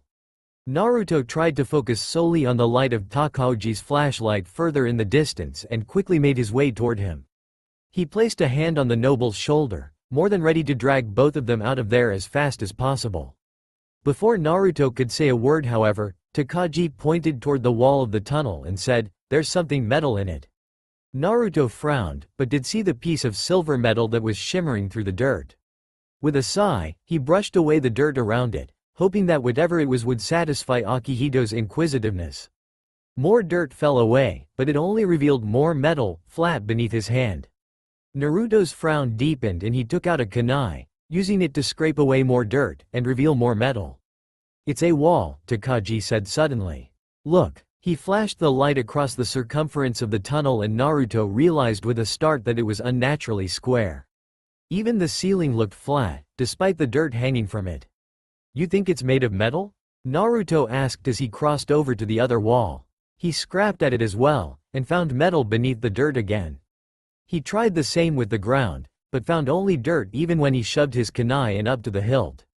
Takagi looked around thoughtfully. So it would seem. But why cover the metal up with dirt? He started walking forward again. Further into the tunnel? Really? Naruto closed his eyes again briefly. He just wanted to get out of there, not find out why there was a square, metal, dirt-covered tunnel built underground. A surprised cry rang out through the tunnel and his eyes instantly shot open. In half a second Naruto crossed the distance between him and Takagi and reached out to grab him. Naruto stopped short when he saw that Takagi was standing, unharmed, in front of a clean metal wall that was apparently the end of the tunnel. There was a tall door set into it with some sort of a metal wheel attached. The metal was worn and covered in rust, but Akihito was staring at it with awe. "The hell?" Naruto muttered. Dashing forward, Takagi grabbed the wheel and tried to turn it. It squeaked and moved just a fraction of an inch while he grunted with the effort, awkwardly trying to hold the flashlight at the same time. A moment later he stopped and turned to Naruto, an embarrassed flush on his face. Would you mind?" Naruto sighed, but nodded and moved forward to take his place. The wheel was definitely stuck, and it took him digging his heels into the ground, channeling chakra into his hands to get a good grip, and pulling with all his strength to get it to haltingly turn. Abruptly it loosened completely and started turning with ease, nearly making Naruto stumble. Then the wheel stopped and a rather ominous, heavy click echoed through the tunnel. The door started to open on its own. Naruto warily stepped backward to stand alongside Takagi, slipping another kunai into one hand and palming a couple of shuriken in the other. Nothing jumped out at them, as he'd half expected, but a wave of sickeningly sweet, sterile-smelling air hit Naruto like a wave. It reminded him instantly of the air inside the hospital. He had never been there as a patient, but he'd snuck in a few times to get bedsheets and pillows. They had so many that they'd never miss them. Takagi gagged at the concentrated smell while Naruto wrinkled his nose, but thankfully its strength faded pretty quickly. A mechanical buzzing sounded from above and then one by one a series of long tube-like lights began to turn on inside the vault. The light revealed a clean corridor with a white tiled floor and the same smooth metal walls that were in the tunnel, sans dirt. It bisected at a T-junction about 20 feet ahead and continued out of sight. Takagi breathed out sharply, a look of awe lighting up his face. "It's clean," he commented in wonder as he leaned forward. "No dirt or dust, and the air should be stale after being locked up so tightly for a long period of time. There must be some kind of air recycling system and a generator for the electricity. What is this, some kind of super secret underground lab? Are freakin' zombies going to pop out and try to eat us alive?" Naruto grumbled. "Well, as far as I know there aren't any hidden Leaf Village bases in the area, but this couldn't have been sealed for very long." "I'm not so sure about that," Takagi said. Naruto made a small sound in the back of his throat as Takagi took a step into the corridor. Craning his neck back to look up at the lights, he continued, "I remember learning about those when my tutor taught me about how electricity works. They're fluorescent bulbs, which haven't been used in centuries now." Naruto wasn't even aware that electricity had been around for that long. Suddenly his academy education seemed severely lacking. "We should go back," he said. "There really could be zombies or some type of enemy in there. And look at these hinges." Takagi continued obliviously, pointing to something behind the door and not hearing Naruto's protests. Heaving a sigh, Naruto stepped into the corridor. The door itself was a behemoth, more than 2 feet thick, about 6 feet wide and 8 feet tall, and made of solid metal. What Takagi was pointing to were 2 weird metal arms that were holding the door open. Naruto couldn't begin to guess how such tiny things had moved such a large door, and from the excited look on the nobleman's face, similar thoughts were running through his head. "I have never seen anything like this in the basic engineering I was taught," he said as he ran a hand along the smooth metal. "Can you imagine the applications for something like this? It is more than just a pulley system. I know this is utterly exciting and all, but it's still extremely dangerous. Part of the tunnel has already collapsed, so who says the rest won't come down around our heads as well?" "Seriously, let's go," Naruto urged. He'd already been underground for longer than his nerves could stand and was staunchly ignoring how sweaty and shaky his hands were getting. Takagi turned his pleading eyes on Naruto. It was an odd sight, considering that he was almost a full foot and a half taller than the genin. "Come on, we will just take a quick look, I promise. This is an incredible find and we have already come all this way. Would it not be disappointing if we came away empty-handed? It looks to me like you've already found more than enough to occupy you," Naruto grumbled. He glanced up at the lights again. Were they really something from a bygone era? Had this place been sealed for centuries? What if Takagi was right, and they'd discovered something that no one had stepped foot into in living memory? God, just the thought of the amount of money that could be made off something like that made him shiver with glee. "Fine," Naruto said at last. "We'll take a quick look around, but just a quick look." And he would gladly prove that something as inconsequential as a tunnel had no power over him. He would be down here as long as he wanted to be, without feeling like his chest was being squeezed by a giant hand. Naruto took another step into the vault. The bright lights helped chase away the feeling that the walls were closing in on him a bit. No traps sprung as he continued forward, and no zombies jumped out. When Takagi started to follow him, however, Naruto waved him back. "Stay near the door for now, until I make sure it's clear," Naruto ordered. "If it starts to close or anything happens, go back to Hitaki Kakashi." Takagi looked as though he wanted to protest, but ultimately he just nodded. "As soon as you say it is safe, I will follow," he agreed. As Naruto turned back to the end of the hall, he saw the teen pull out a pad of paper and a pencil. Where did he keep all that stuff anyway? And sit down to begin sketching out the metal arms on the back of the door. Naruto left him to it and continued his trek. He paused at the T-junction. To his right was a regular pair of double doors, but the passage on the left ended about a dozen paces away at what looked like an elevator door. There was a panel on the wall next to it with some kind of screen that was covered in symbols Naruto had never seen before. He moved closer to it, frowning. He assumed it was a code of some kind, or maybe an older language. He'd have to ask Takagi when he took a look. Turning away from the elevator for the moment, Naruto went down to the right wing of the hall and stopped in front of the double doors. They pushed open easily enough. The room behind those doors? Naruto didn't have the slightest clue what it was for. His first thought was that it was an office of some kind, because the floor was carpeted and there was a large desk against the far wall. In front of that desk, however, were about a dozen chairs that were arranged against the walls like it was a waiting room. The upper part of the wall to his right was covered in cabinets, and the wall to his left had only a single door set into it that had no obvious handle. Mounted next to it was another small device that had numbers on little squares, like a keypad. Still frowning, Naruto walked around the chairs and approached the desk. There were a couple small yellowing stacks of papers on it, and when he picked one up he found that they were covered in the same strange symbols as the screen next to the elevator. A quick sweep around the room revealed no traps or hidden exits. With his head down, Naruto left the room and headed back to the entrance where Takagi was just finishing up his sketch. It was surprisingly good and was covered in tiny notes and measurements. It reminded Naruto of some of the technical drawings that had been in his academy textbooks. "All clear," Naruto said after a moment. Takagi was startled and dropped his pencil. "Oh, right," he said as he quickly jumped to his feet. "Did you find anything?" "Not sure, you'll have to take a look. They headed back to the office-like room and Takagi took a look around. He was fascinated by all of it, staring at the chairs and the papers and everything he could get his hands on like it was stuff he'd never seen before. While he began to dig through the drawers of the desk, Naruto wandered over to the device next to the sealed door. After a second of hesitation he pressed one of the numbers, then jumped and looked around wildly when it beeped. For a moment his heart pounded in his chest, but no one came running and no alarm sounded. He cautiously pressed another number and got the same electronic beep.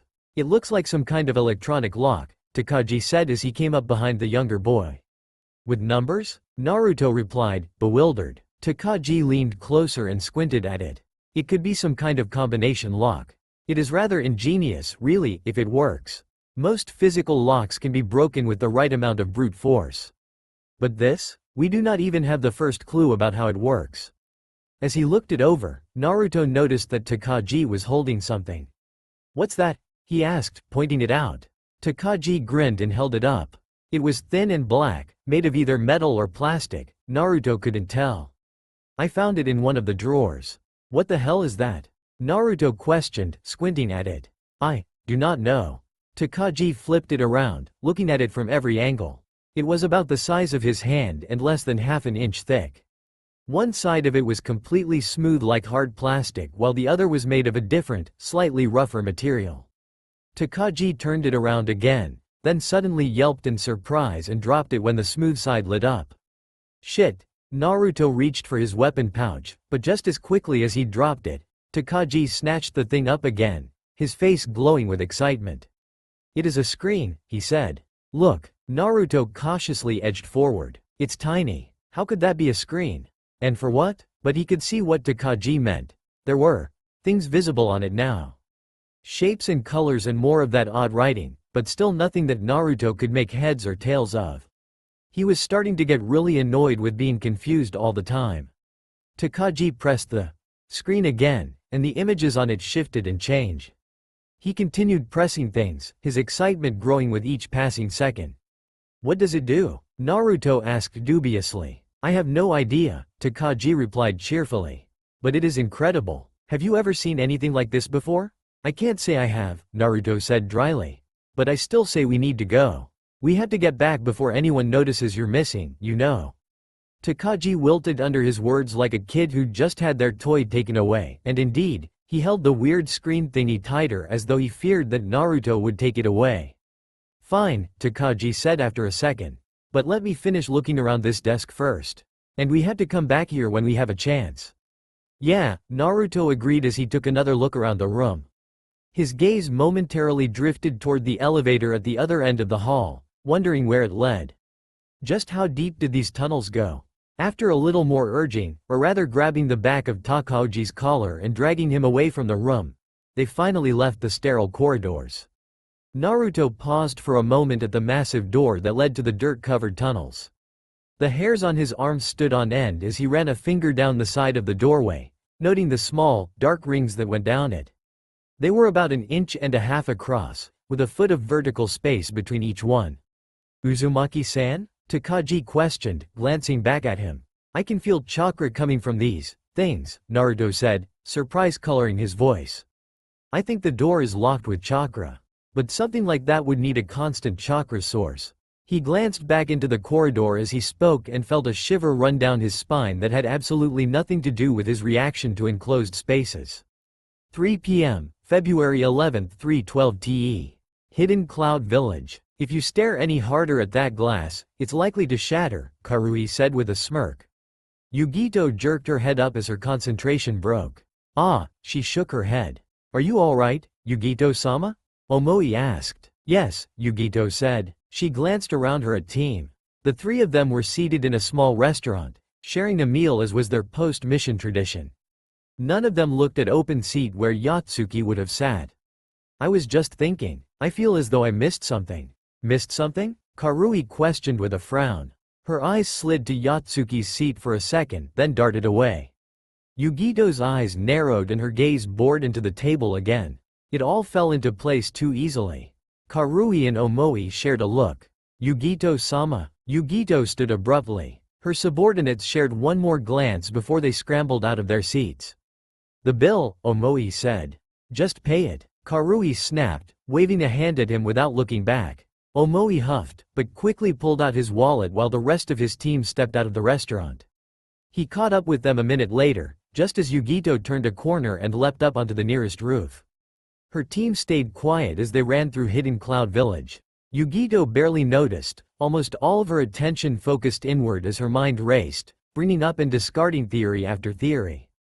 She used Lightning Step to quickly move from compound to compound. Karui and Omoi tensed when they landed on the roof of a building next to the street where Yatsuki had died.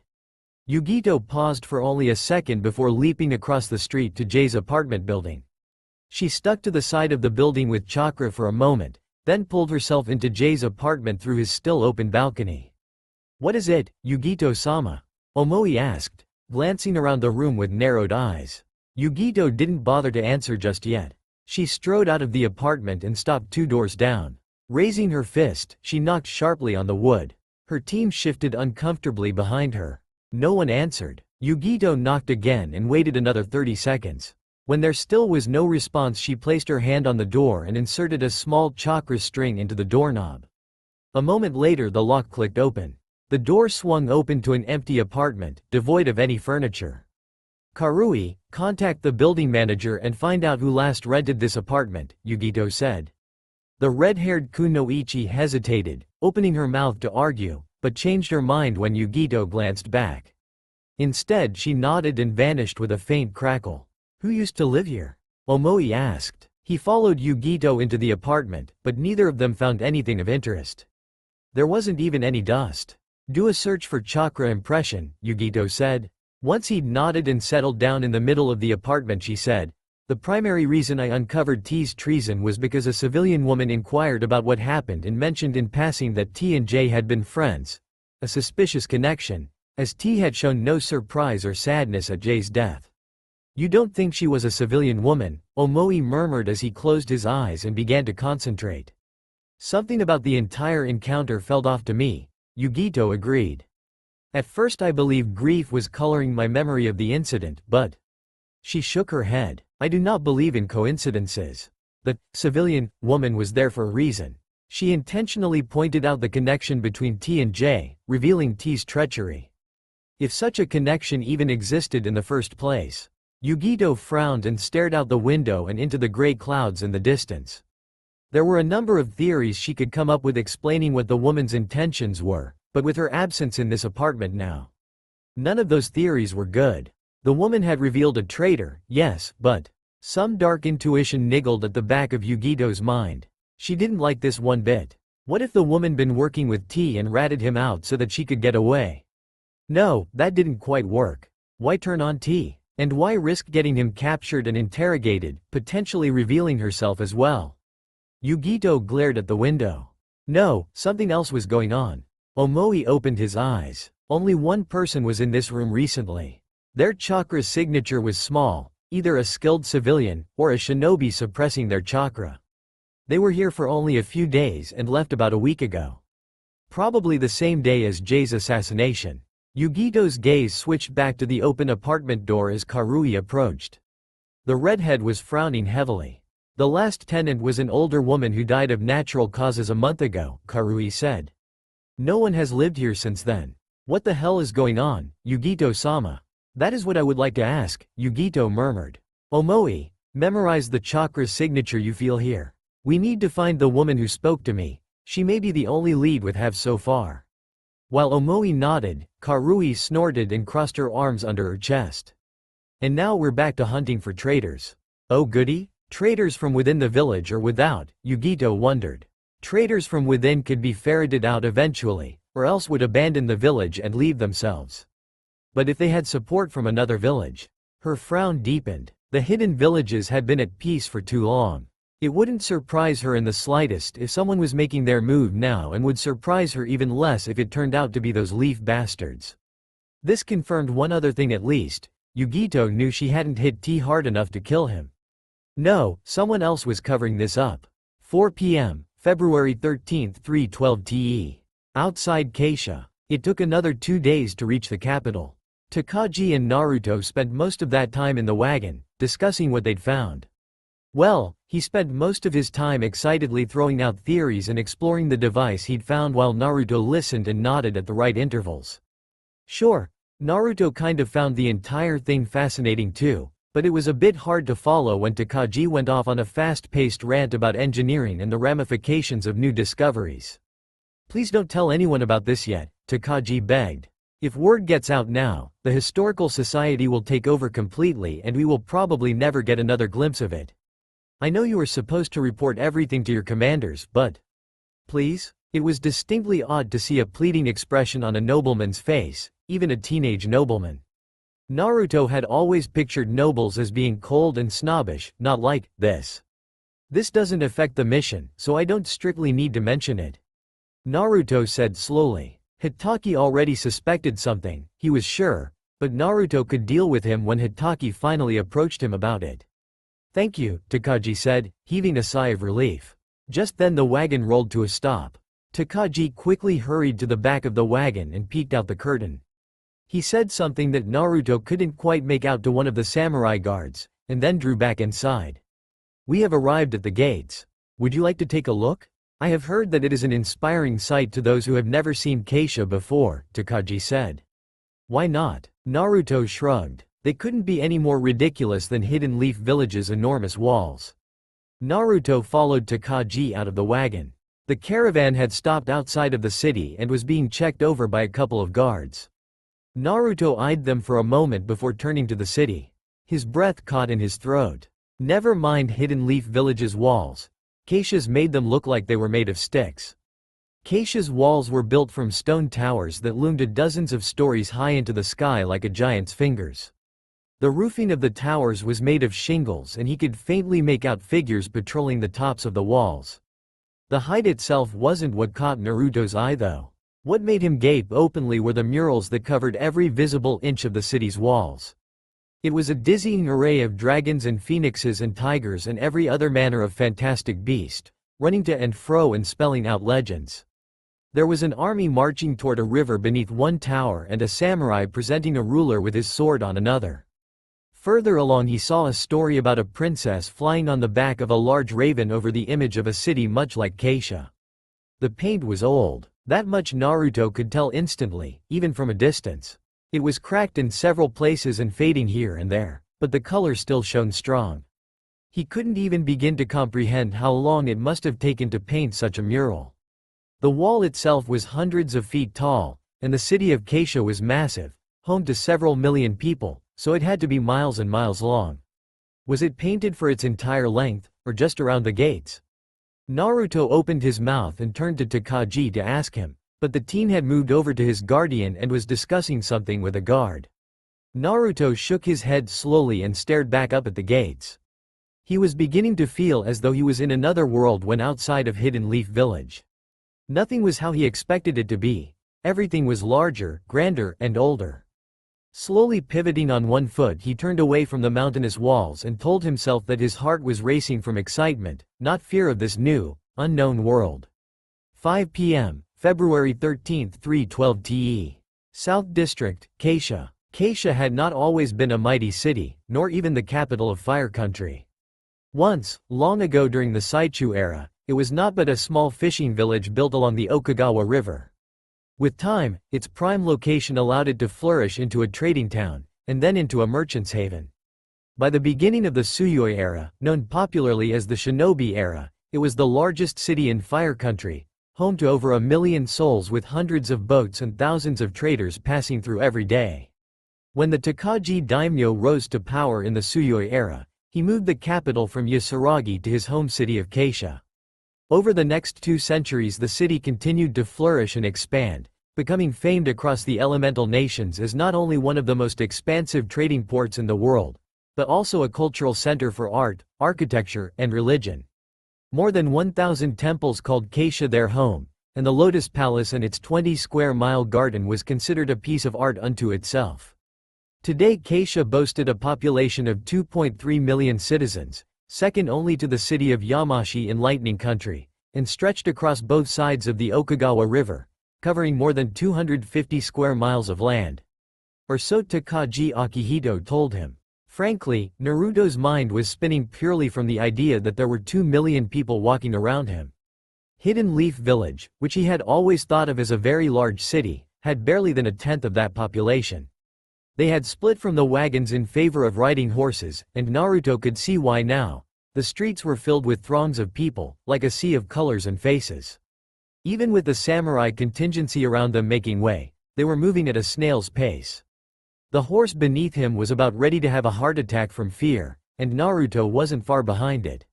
He'd never ridden on a horse or any sort of animal before, and it had taken more than just a little urging from Takagi and teasing from Hitaki before he dared to mount one.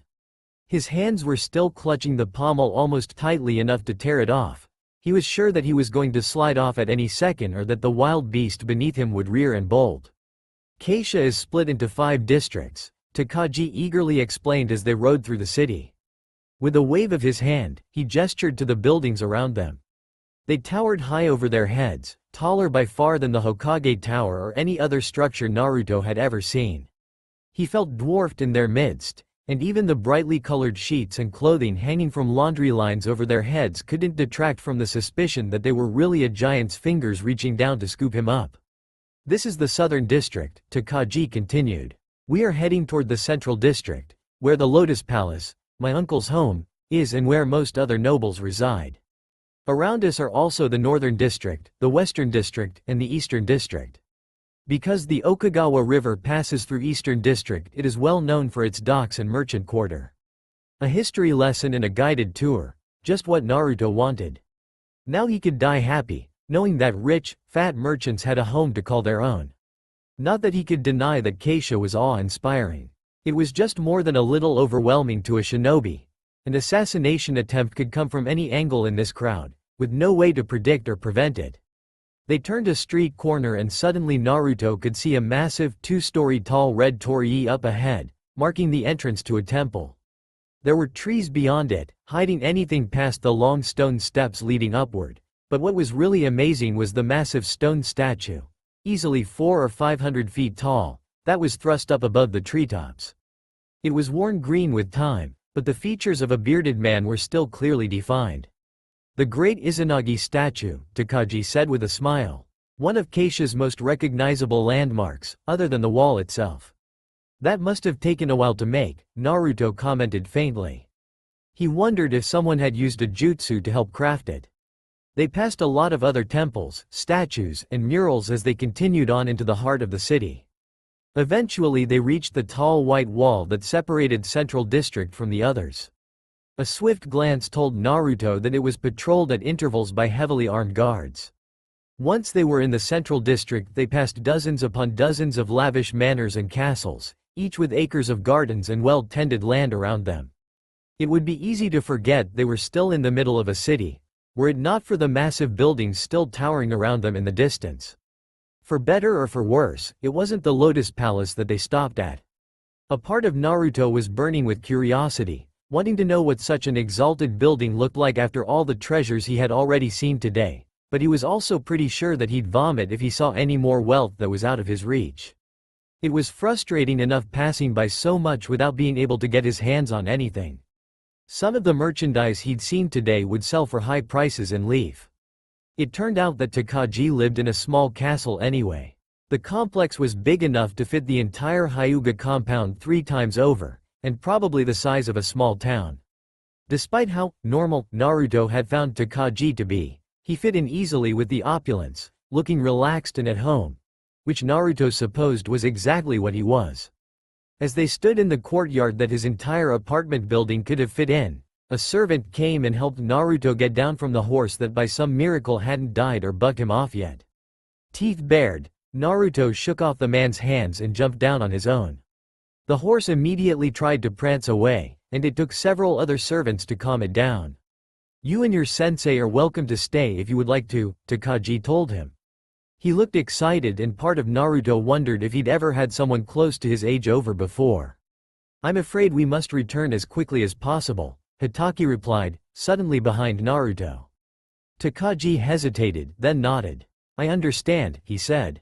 He bowed, and Naruto felt more than saw Hitaki tense in surprise. "I wish you a safe journey back, Shinobi-san." I thank you for your assistance. Naruto awkwardly returned a similar bow. Yeah, you too.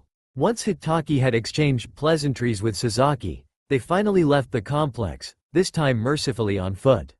We'll stop to get something to eat and then head straight back to Hidden Leaf Village, Hitaki said. With your current speed and endurance, we should be able to make it home in little over a day. And along the way you can tell me all about your little adventure in the woods with our client. Naruto winced at that. Of course Hitaki had noticed how long they were gone for, he always noticed everything. He's fine, as you saw, Naruto protested. He just asked to go for a walk and get away from the camp, and you told me to never leave his side during the mission, so I didn't. It's not like we were attacked and you even said there was probably no danger for the mission. And if there had been bandits in the woods? Then I'd kick their asses. I can handle civilians any day of the week, Naruto retorted with a wide grin. Such a hard-headed student you've got there, Kakashi-kun, a woman's voice said behind us. Funny, I never pictured you as the sensei type. Naruto spun around as fast as he could. A kunai practically leaping into his hand as his heart pounded in his chest. He hadn't heard anyone sneaking up. Hitaki, however, wasn't the slightest bit alarmed. He casually turned, presenting the person behind them with his profile as he cocked his head in an arrogant sort of way. Tu-chan, he greeted her nonchalantly. Tu was a kunoichi in her late 20s with short purple hair. She wore a sleeveless black shinobi jumpsuit with straw waraji sandals on her feet and bandages on her forearms. Tied around her waist was a bandana-like piece of cloth that had a circle on it, within which was the character for fire. Naruto could easily tell that Hitaki-sensei stared at that symbol more than the woman herself. I was under the impression that you had left the Guardians, he said. The woman flicked some of her hair out of her eyes. Then your intel is just as poor as I assumed, she said with a mocking sneer and a dark fire in her eyes. Speaking of which, how is Asuma? He's doing well. I believe he's thinking of taking up a genin team of his own, Hitaki answered shortly. Tu scoffed and then turned her gaze on Naruto. Hitaki placed his hand on the boy's shoulder and Naruto nearly flinched because even if he was acting casual, it felt like Hitaki was about to rip his shoulder off. This is Uzumaki Naruto, my genin. She stared at him, assumingly recognizing his name, and Naruto managed to retain his decorum for all of 2 seconds before he snapped, What? Are you waiting for me to sprout fangs and go for your jugular? Because I guarantee we'll be standing here all night if that's the case, and I'm damn hungry. Tu released a short, bark-like laugh. Well, he's got fire, I'll give you that much, she said. You might want to keep him on a shorter leash though. His presence is already stirring up all sorts of unwanted interest. While Naruto was left blinking in confusion and wondering what the hell that was supposed to mean, Hitaki hummed noncommittally. I'll keep your warning in mind, he replied, though his blasé tone said the opposite. If there's nothing else, Tu sneered again. With a quiet crack that sounded like a strike of lightning, she disappeared. Time to go, Naruto-kun, Hitaki said. 11 p.m., February 13, 3:12 TE. Lotus Palace, Keisha. Tu's eyes narrowed when Kazuma walked past the courtyard. Another shinobi followed him a moment later. She used Shunshin to flash up to the edge of a low rooftop and crouched in the shadows made by the second floor. Overhead the sun started to dip below the wall, casting long shadows across the courtyard. The 2 shinobi disappeared into another doorway, but Tu followed them overhead using chakra to sharpen her hearing. Kazuma had always had heavy footsteps for a shinobi, and she followed their sound now. Kazuma stopped and Tu froze. There was no more sound from below, even though she was sure she hadn't been caught. With light steps, she picked her way across the roof to the edge of the building. She flipped down onto the side of the building and stuck to the wall while simultaneously applying a basic genjutsu that allowed her to blend further into the shadows. There were no windows nearby and still no sounds from inside, but Tu was still sure that this was where Kazuma had gone. The room they'd entered likely had privacy seals on it to prevent sound from escaping. But they would be basic seals, hastily placed, and the walls themselves weren't soundproof. Tu flashed through a set of hand seals and then flattened her palms against the wall. Her chakra reached out through the grains of the wood and amplified any vibrations that touched it. The jutsu would transfer those vibrations to her inner ear where her brain could translate them into sound as easily as if they were coming from an earpiece. As the technique took hold, a loud roar filled her hearing, punctuated by shaking booms.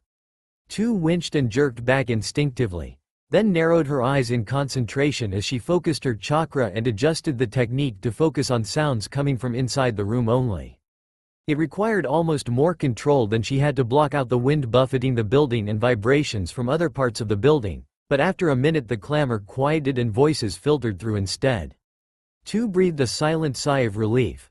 The possibility of being deafened by this jutsu was a very real threat, and precisely why it was such a little-known technique. There were 4 voices talking over each other inside. After a minute Tu was able to sort them out into Kazuma and 3 other members of the daimyo's 12 guardians. "We might get support from Lord Suzuki," one of them said. The wall muffled his voice just enough that Tu couldn't quite place his identity. "No, I don't think so," someone else said. "He's sleeping with Lady Yoshida and she had him wrapped around her finger. He barely blinks without her say so and she'd shoot us down in a second. We don't need more financial backing anyway," a third voice argued. The first man scoffed. "Wandering nin don't come cheap. We shouldn't have to hire anyone. What we need is an ideological change, starting from the ground up. Anything else will just fall apart." "I agree," another man said, and this one too immediately recognized as Kazuma. He was being unusually reticent. Usual he couldn't wait to shove his opinion down someone's throat. The 4th Hokage would have perfect, but he wound up getting himself killed by the goddamn 9 tails.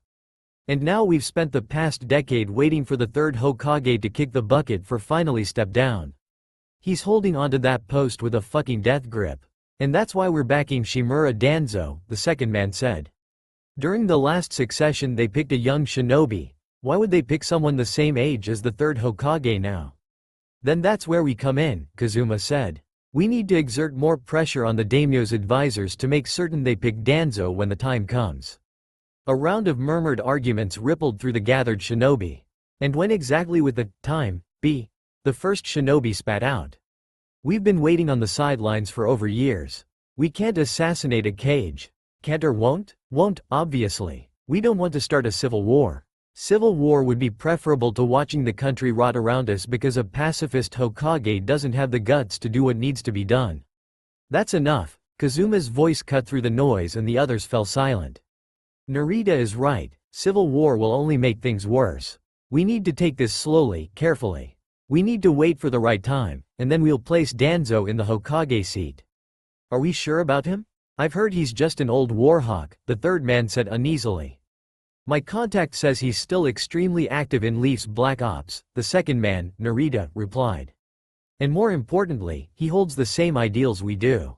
He knows that Fire Country could burn through all our enemies if we actually took an active stance, rather than sitting with our hands under our asses like we have been. He would make a proper Hokage, with our backing. Another series of murmurs ran through the room. Enough rehashing of old arguments, said Kazuma. What about the situation with Lord Saito? Kakeru, have you made contact with his bodyguards yet? As the group degenerated into other discussions, Tu pulled her right hand away from the wall and cancelled her jutsu. She clung there for a minute longer, letting her ears adjust to the sudden quiet. A line of warmth trickled down her neck, and when she touched it the tip of her finger came away red.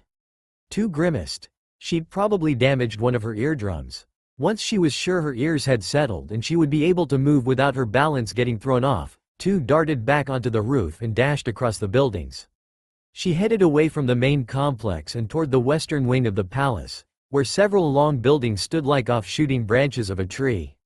Dropping back to the flagstone pavement, Tu silently moved to a door that had been placed far back into a dark alcove and slipped inside.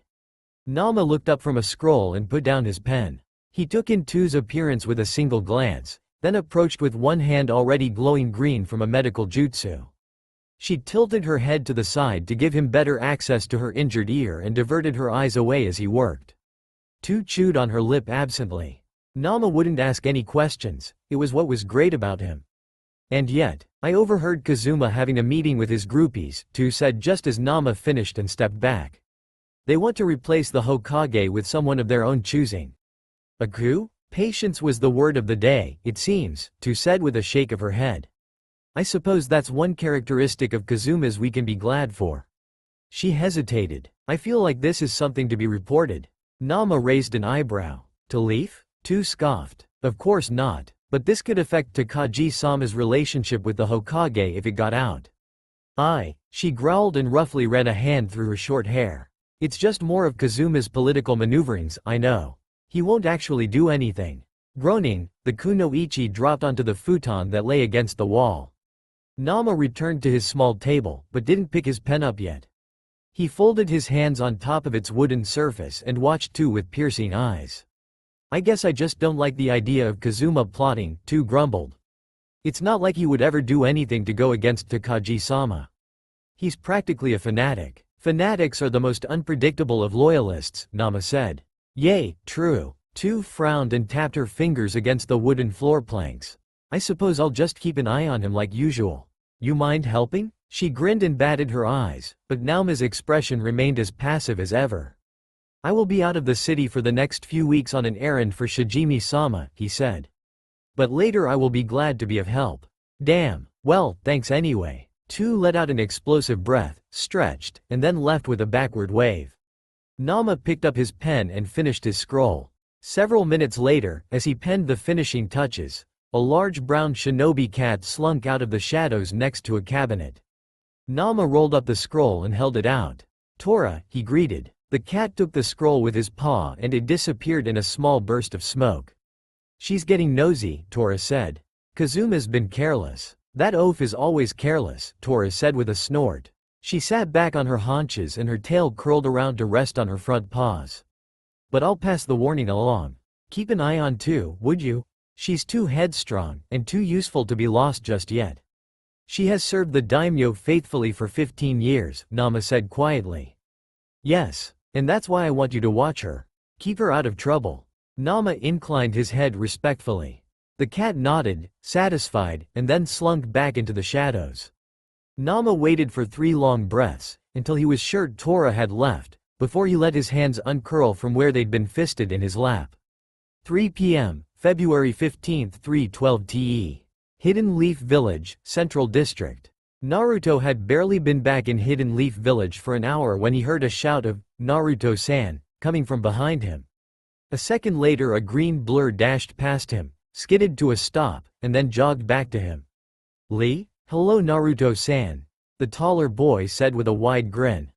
Abruptly, Naruto realized that Lee had grown even taller since he'd last seen him about a month ago, and now he only just came up to Lee's chin. Why the hell was everybody getting taller than him? I have been looking for you.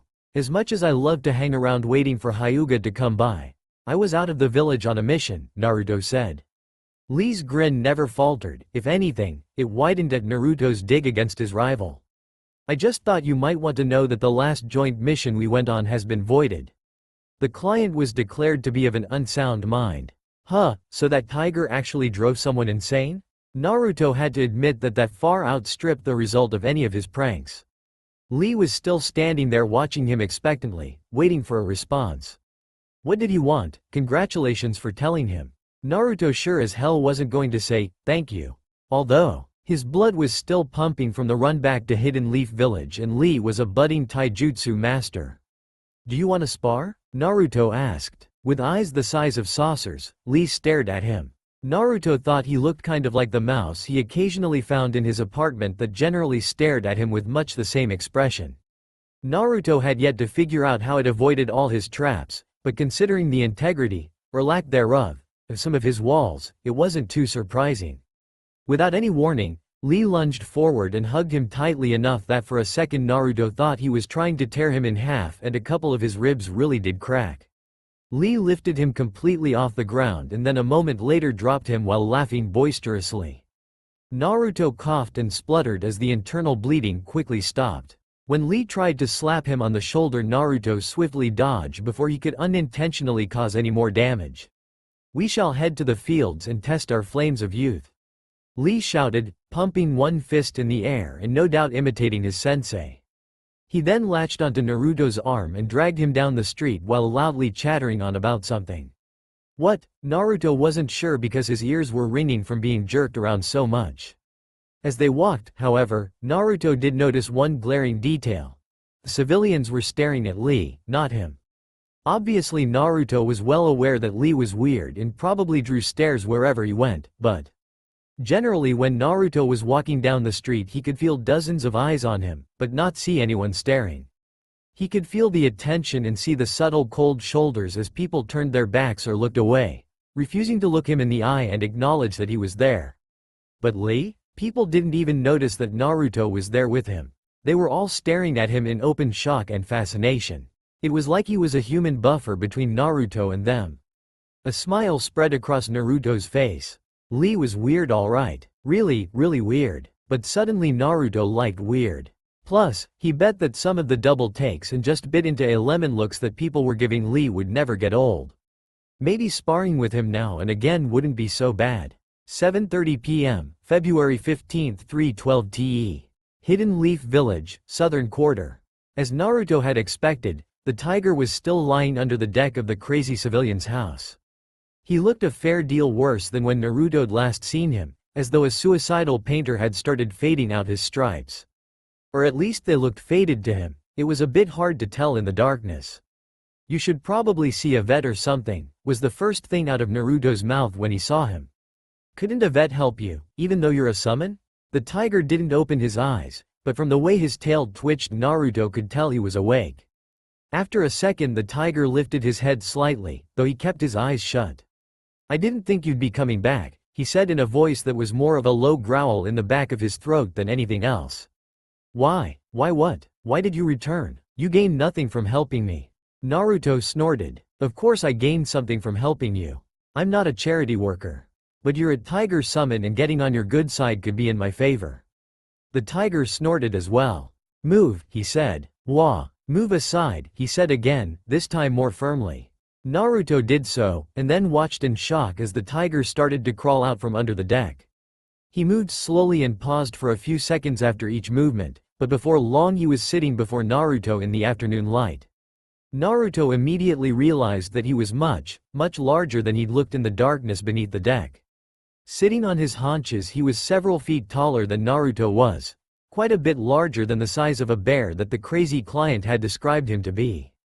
His fur also looked coarse and matted, and seemed to be stretched over his bones. Beneath it Naruto could count all of his ribs. Then the tiger opened his eyes and Naruto gasped. He was blind. Naruto hadn't been able to tell before, but now it was obvious. His eyes were clouded by a milky white, but he was still staring at Naruto, through him, as though he could see him. "I need chakra," the tiger said. "We summoned animals live off chakra rather than food. So that meant Naruto had wasted all that money and time for nothing? Why didn't you say that in the first place?" he snapped. "I was waiting to die." A jolt ran through Naruto. The idea was completely foreign to him. Why would he want life to end? Why wouldn't he do everything in his power to stop death? "Why?" Naruto asked aloud, morbidly curious. The tiger sighed heavily and lowered his head. "I come from Mount Toriyama, home of the Tiger Clan. Born defected, I was considered useless and cast aside. No doubt I would have died young, like all others born with deformities. But," he bared his teeth in what looked like a wicked grin, "I was never one to take my fate lying down. I left Toriyama to explore the world on my own, and hopefully find the strength to succeed." "And you failed?" Naruto guessed. The tiger certainly didn't seem young to him, but he was hardly an expert at guessing anyone's age, let alone a fucking tiger. The tiger laughed loudly. "Hardly. Through my travels I learned more about the manipulation of chakra and its applications. What I found, ultimately, was a way to see using the energy of the world around me," he said. He grinned again. "I can see better than you can, boy." "Then why?" He seemed to slump in on himself at Naruto's words. "My independence was a double-edged sword," he said. "While I learned more than my brethren could have dreamed, what I had not known was just how dependent we are on chakra. Because we summons have our homes built over places on the earth that are naturally rich in chakra, we do not realize that we are feeding on that chakra every day. Even the contracts we make with humans exist for the sole reason of helping us to survive. When we are summoned by a human, they sacrifice a portion of their chakra to us in exchange. It is in part because of this that those summoned grow stronger and stronger, and that the most powerful amongst us require the most chakra. During my countless years of wandering, I had not been near any sort of chakra source. By the time I realized I had been slowly starving to death, I was already too far away to return. This village, Hidden Leaf Village, was the closest collection of ambient chakra that I could find, so I came here to stave off what I knew was coming. It was not long before I realized that it was inevitable. Naruto stayed silent after the tiger finished his story. Honestly, he felt more than a little awkward. He wasn't good with sympathy sort of stuff or social emotions in general. He generally tried to push them away and ignore them whenever possible. But a massive 1,000-pound tiger sitting 2 feet away from him was not something he could ignore. You just need to have chakra sacrificed to you, right? Naruto said suddenly. Couldn't I do that, even without a contract thingy? The tiger sat silently. It didn't take a genius to guess that he was an extremely prideful creature, and that he would rather starve than accept some sort of a handout. It wasn't a concept that Naruto could empathize with, but he could at least understand it. How about we come to an agreement then? I give you chakra and you help me out when I ask. A fair trade, Naruto offered.